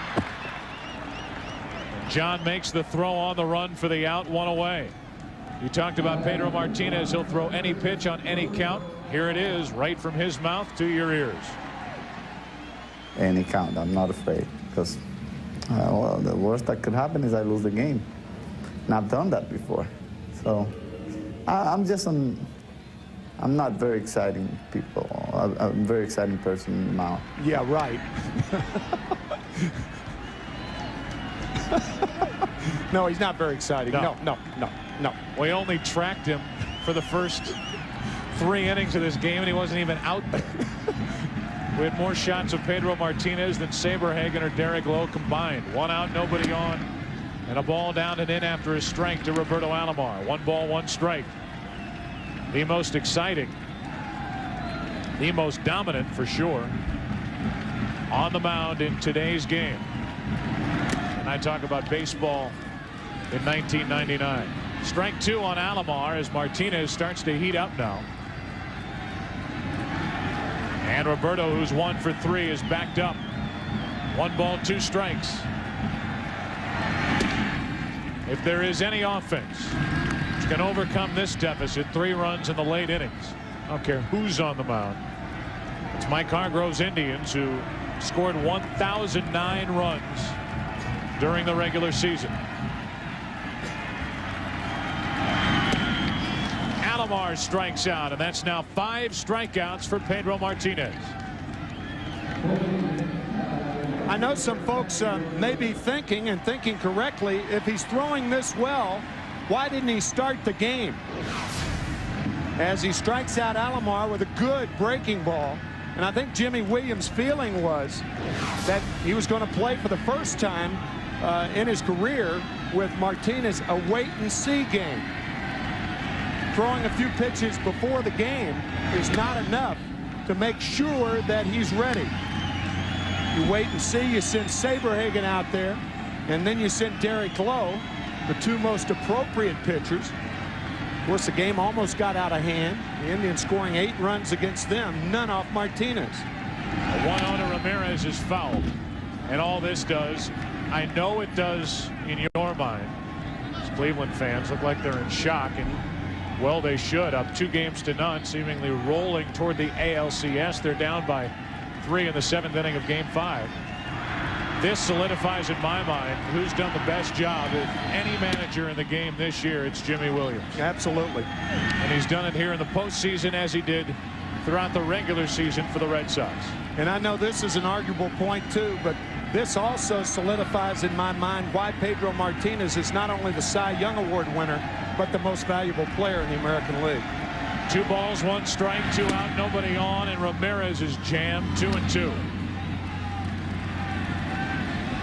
8 players who've driven in more than 165 runs during a regular season. All are in the Hall of Fame. Names like Wilson, Garrett, Greenberg, Fox, Ruth, Klein, DiMaggio, Thompson. And after driving in 165 runs during the regular season, this has been a nightmare postseason for Manny Ramirez. 1 hit, 17 at bats, 7 strikeouts, 1 RBI. Martinez trying to pitch 4 shutout innings here in Game 5. Still 3-2 on Ramirez. Mays never knocked in 165. Musial didn't. Aaron, Mantle, Williams. Manny Ramirez did it this year, but that is just statistics and, right at this point, academic. For Ramirez, the Indians, and their fans. 3 balls, 2 strikes, 2 out, nobody on. 7th inning. Inning over. Pedro Martinez strikes out 6. He has worked 4 innings. And the Red Sox 6 outs away from the ALCS. Back from the dead, the Red Sox are the 8th team to lose the first 2 games of a best-of-5 postseason series and then come back to force a decisive Game 5. 4 of the previous 7 teams to do it. And each of the last 3 have won. Last time it happened in the division series was in '95. Seattle overcoming the Yankees 2-0 lead. 11-8 Boston out in front. 2 balls, no strikes on Darren Lewis. Hard to believe here in Cleveland while Mike Jackson gets ready. We're in the 8th inning. 11-8 Boston, and that's a strike. Lewis 1 out of 3 tonight with a double. He scored the tying run in the 4th inning. Made it 8-8. Troy O'Leary's 3-run homer on the heels of his grand slam back in the 3rd made it 11-8. Down the right field line, pretty well hit. Ramirez back into the corner. There to make the catch for the out.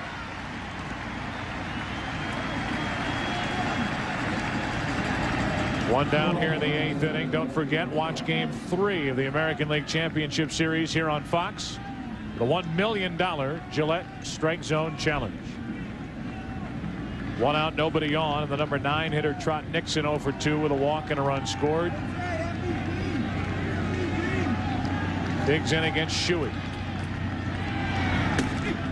Strike 1. Baseball is such a game of little things. You look back in the 7th inning. Had Shuey allowed that ball to go through that grounder, no question, Vizquel sucks that ball up.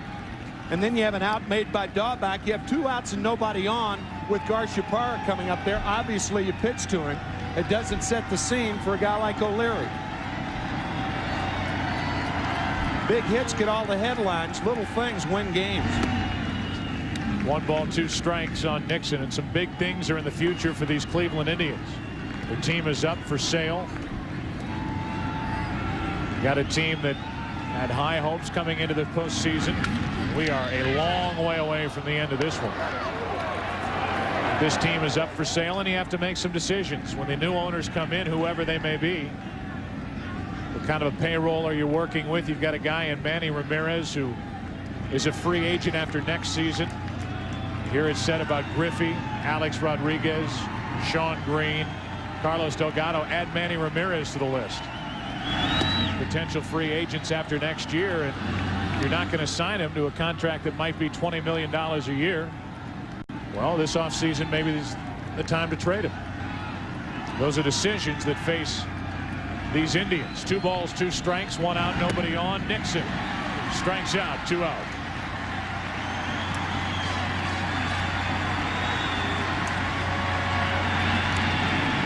Bases empty here in the 8th inning. Back to the top of the order, Jose Offerman. You may or may not know that the Cleveland Indians are a publicly traded company on the NASDAQ. And if they lose this game tomorrow, look for a lot of sellers tomorrow morning early. 2 out, nobody on, and a ball low and away to Offerman. Offerman tonight is singled, walked, 1 out of 3. Hits it hard and foul and needs a new bat.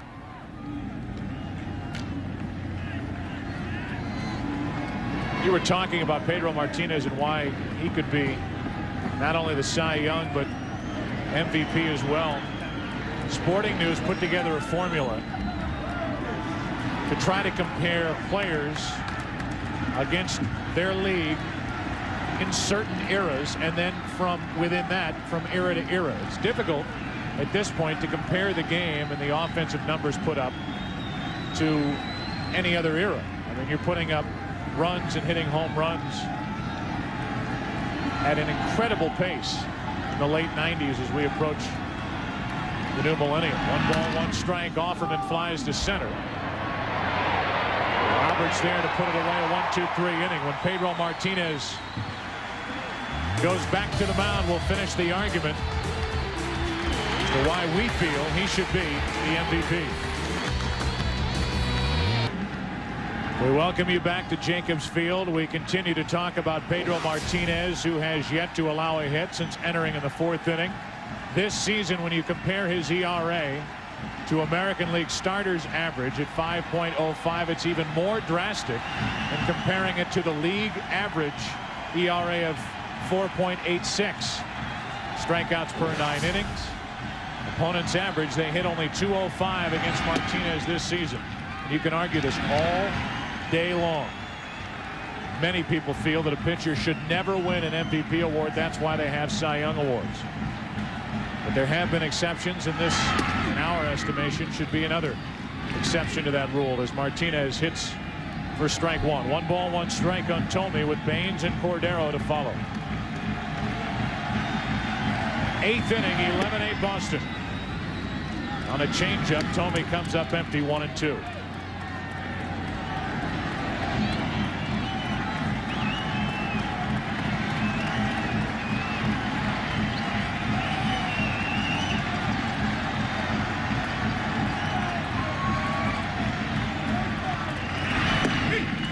Outside corner, struck him out, 1 away, and that's 7 strikeouts for Pedro Martinez, and it's fitting that a strikeout just occurred. One remarkable number after another. Strikeouts per 9 innings this year, the highest ever, that's per 9 innings, for a starting pitcher. And look at the company. Johnson, Nolan Ryan, Sandy Koufax, Bob Feller. Harold Baines takes a ball low and away. 1 out, nobody on. That's 3 consecutive strikeouts now for Pedro Martinez. Baines is 0 for 3 tonight. A 1-0. 2-0. Sporting News ranking individual seasons throughout baseball history. Babe Ruth's 1921 season is the greatest season, according to the Sporting News, in the history of this game by any one individual player. At the age of 26, 1921, while playing for the Yankees, calling the Polo Grounds home. He hit 59 home runs, drove in 171 runs. Baines 2-2.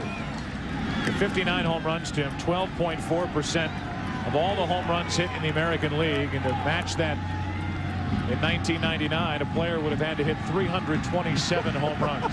Oh man, wonderful. 2 balls, 2 strikes, 1 out, nobody on. Baines took it down and in, full count, and the Indians look for any spark or some life here in the 8th inning.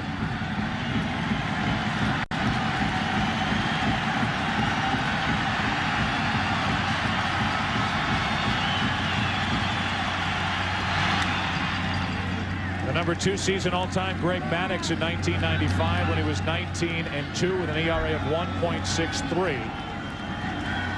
2.55 runs better than the league average. And the number 3 all-time season position player pitcher Pedro Martinez and what he did in 1999. He issues a 1-out walk to Harold Baines. And there is life for the Indians here in the 8th. 3rd walk handed out by Martinez. Keep in mind the Cleveland Indians with the best lineup in baseball, scoring 1,009 runs this year, the most runs scored by a team since the 1950 Red Sox.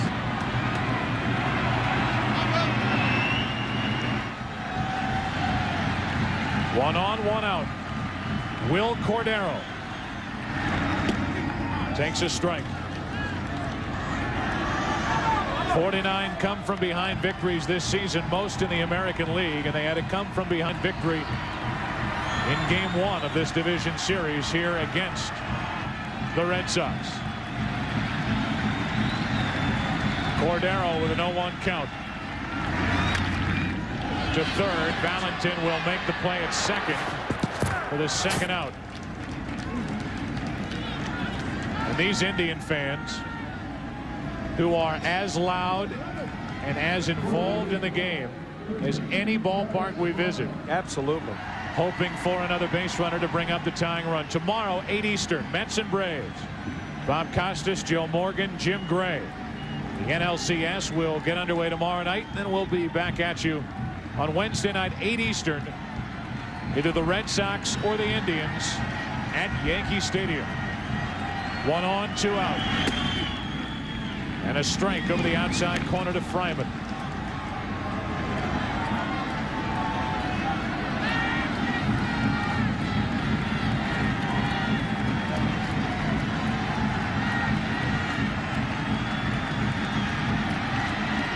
Indians need another base runner here in the 8th inning. That's strike 2.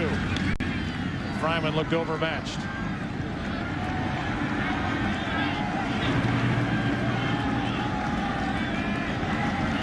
No hits in 4 2/3 innings for Martinez. 7 strikeouts, 3 walks.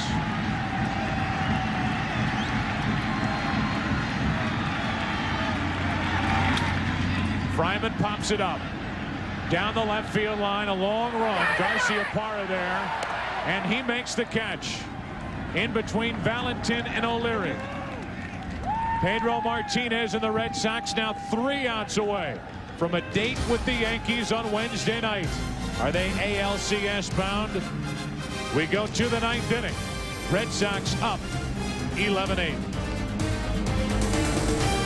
Closer for the Indians takes over. He is out there to close nothing except the top of the 9th inning and try to keep it a 3-run game. 39 saves during the regular season. He is the 4th pitcher of the night for Cleveland. Nagy, DePaula, Shuey, and Jackson. Valentin leads it off. Heart of the order will bat again here for the Red Sox. Ball 1. 11-8 Boston.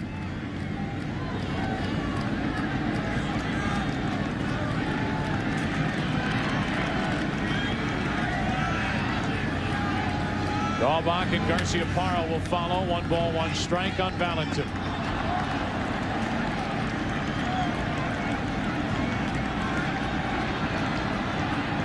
The Indians won game 1, 3-2. Won game 2, 11-1. Series went back to Boston. Boston won game 3, 9-3 with a 6-run 7th inning. A blowout last night, 23-7 Boston. Tonight,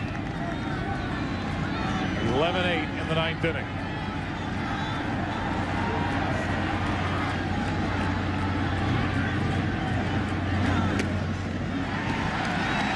Two balls, 2 strikes on Valentin. Boston Red Sox, who hope to advance to the next round of the playoffs. Valentin flies to center, and Roberts makes the catch. It's been well documented. It's been worn out. It's been beat up. But we will bring it up again. Since the Red Sox last World Series title, a World Series in which Babe Ruth pitching won 2 games. 1918, there have been 14 U.S. presidents, 4 U.S. wars, 14 Major League Baseball teams added, 2 U.S. states added. Babe Ruth's salary in 1918, $7,000.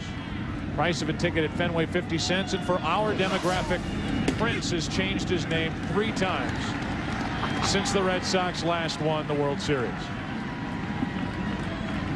Interesting to add to that, Babe Ruth making $7,000 in 1918. At Pedro Martinez's, as you see, the left-hander Real Cormier, Ramon Martinez, and Rod Beck, they've got 3 guys up in the bullpen. What's going on? I've never, you know, I haven't seen this in 30 years. 3 guys going. They're recruiting guys to catch out there. Got to use somebody else's bullpen to do that. 1 ball, 1 strike on Dahlbach, and that's down the left field line and fair. Into the corner. Dahlbach thinking double. And it is a double for Brian Dahlbach to put a runner in scoring position for Garciaparra or O'Leary. No, it's not going to happen again, with 1 out here in the 9th inning. Come on, they're not going to walk Garciaparra again, huh? They're almost shamed into pitching to him. That's right. Now the crowd will say pitch to him this time. Dahlbach lifted for a pinch runner. So his night has finished a 3-hit night. Donnie Sadler, the pinch runner, at second base.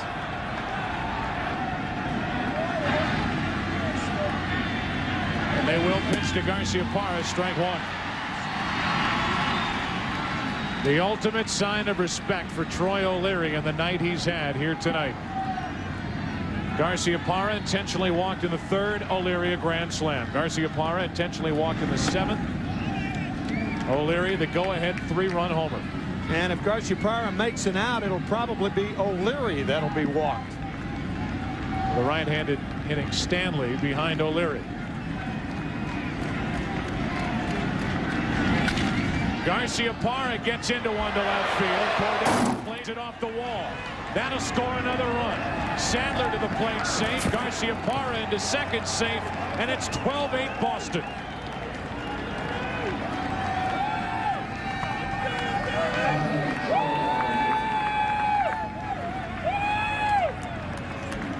"44 runs scored by the Red Sox in the last 3 games.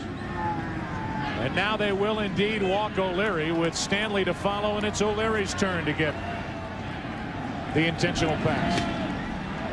And they are going wacky in Beantown. You can hear them all the way here in Cleveland. As Garciaparra showed why they walked him intentionally earlier, as though he had to show it, right? Garciaparra, who led the American League with his average of .357, is puffing down at second base as O'Leary probably tries to conceal a smile as he gets the intentional walk. And Joe, to sew up that point about Babe Ruth making $7,000, we figured it out today at Pedro Martinez's current salary. 3,200 plus pitches thrown this year. He makes more than $7,000 every 2 pitches he throws. Well, he's worth it tonight, and worth it for the Red Sox in 1999. 2 on, 1 out. Stanley, strike 1. Let's go down to Bob Brenly on the Red Sox side. Well, as Nomar Garciaparra made his way up to the plate, several players on the Red Sox bench said, go ahead, walk him again. But obviously, that was not the case. He doubled home a run, the intentional walk to O'Leary, and Stanley takes a strike. He's in the hole 0-2. Well, 3 guys warming up down in the bullpen. I wonder, Bob Brenly, if you think Pedro Martinez will trot back out there for the 9th inning as Stanley strikes out and 2 out. What do you think, Pedro Martinez is still in the first base dugout for the Red Sox. As you know, 3 guys warming up in the bullpen. There's been no indication by Joe Kerrigan or Jimmy Williams whether Pedro will take the mound once again in the bottom of the 9th inning. We mentioned Ramon Martinez is getting loose out in the bullpen. He could very well start game 1 of the ALCS. That's right. I'd be awfully hesitant to bring him into a 4-run game in the 9th inning. Somebody's got to start game 1. If they get there. A 4-run lead in the 9th inning. 2 on, 2 out. Veritek took a strike.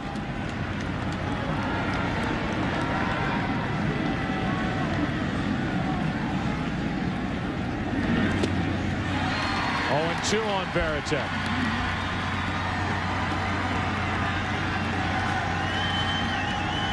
Red Sox leading by 4, looking for more.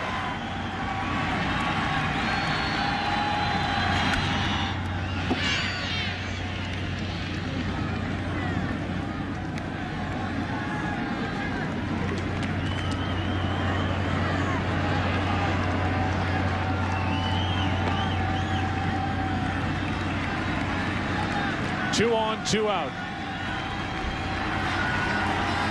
Varitek took a ball.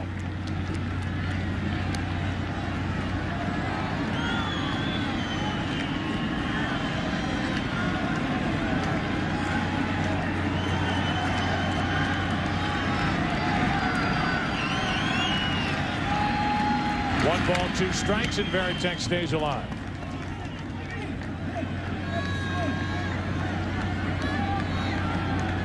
Everybody came in talking about the possibility of Pedro Martinez appearing in this game.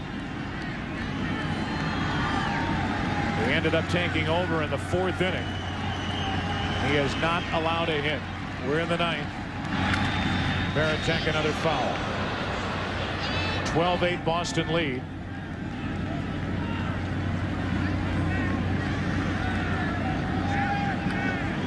Boston Red Sox, a wild card team. They won the wild card by 7 games over Oakland. They trailed the Yankees when the curtain came down on the regular season by 4 games. And it could be Boston, New York in the ALCS. The 1-2 to Varitek is grounded to Alomar. The flip for the out. And here we go into the bottom of the 9th inning. Martinez has thrown 86 pitches. He wants more. The Red Sox want more. They want 3 more outs for a trip to the American League Championship Series. Back to the bottom of the 9th inning. Pedro Martinez taking his warm-up tosses. Why don't we show you Babe Ruth? Sold to the Yankees for the 1920 season. The curse of the Bambino. And those in Boston have to be thinking that maybe the best way, as we close out the millennium, the best way to try to get rid of the curse is to have to go through the Yankees, the team they sold Ruth to for the 1920 season, to get to the World Series. Coming up next, local news except on the West Coast. And for more post-game coverage of this one, tune into your local Fox Sports Net cable station. Enrique Wilson is off the bench to bat for Alomar. And he takes the ball. It'll be Enrique Wilson, then Roberts, who is at least in the on-deck circle, and then Vizquel. 1 ball, 1 strike. 88 pitches for Pedro Martinez. Would you run him back out there for the 9th inning? Yes, I would. Yep. I take no chances right now. Particularly throwing only 86 pitches. Richie Sexson waits on the bench with 116 RBIs. So does David Justice. I would imagine Justice, if his neck were okay, would be the pinch hitter for Roberts, but he shows no sign of taking his jacket off. The 2-1 to the left side. Garciaparra in the hole. Fires. Got it. What a play. Nomar Garciaparra in the hole takes a leadoff hit away from Enrique Wilson. Jimmy Williams telling us before the game that as much as any play on the infield, Garciaparra works on this play. Going to his right, throwing back across his body with that whip-like motion, that lithe strength of that right arm. I mean, he has a cannon, too. And now with 1 out, nobody on, Dave Roberts is at the plate. I don't understand this. You've got Richie Sexson over there. Yeah. I mean, at least Richie Sexson. If you're not going to use Dave Justice, you got to use Richie Sexson, don't you? 116 RBIs. The 0-1. Crowd wanted Roberts to take one off the shoe tops. Take one for the team and get a base runner here in the 9th inning. He got out of the way. 1 ball, 1 strike. Red Sox lead by 4, 9th inning. Hard hit right at Garciaparra. 2 up, 2 down. And the Red Sox are 1 out away from their first American League Championship Series since 1990. These two have never met in the postseason. Of course, that 1-game playoff in 1978 does not count as postseason baseball. Red Sox won this season series 8 games to 4, so they have handled the Yankees, at least during the regular season. There's a strike to Vizquel as the Indians are down to their final out in 1999. An offense that scored 1,009 runs, and a team that ran away with the American League Central Division title, and now down to their final strike. Pedro Martinez has not allowed a hit since entering in the 4th inning. He has walked 3. He struck out 7. He has Vizquel set up at 0-2. That's down the left field line, foul. The last time the Red Sox were in the ALCS, 1990, they were swept by Oakland, as they were in the ALCS in 1988. Jimmy Williams telling Troy O'Leary, move toward the line, the left field line. Down 2-0, the Boston Red Sox have come storming back, and they are in the American League Championship Series. No hits allowed by Pedro Martinez from the 4th inning on.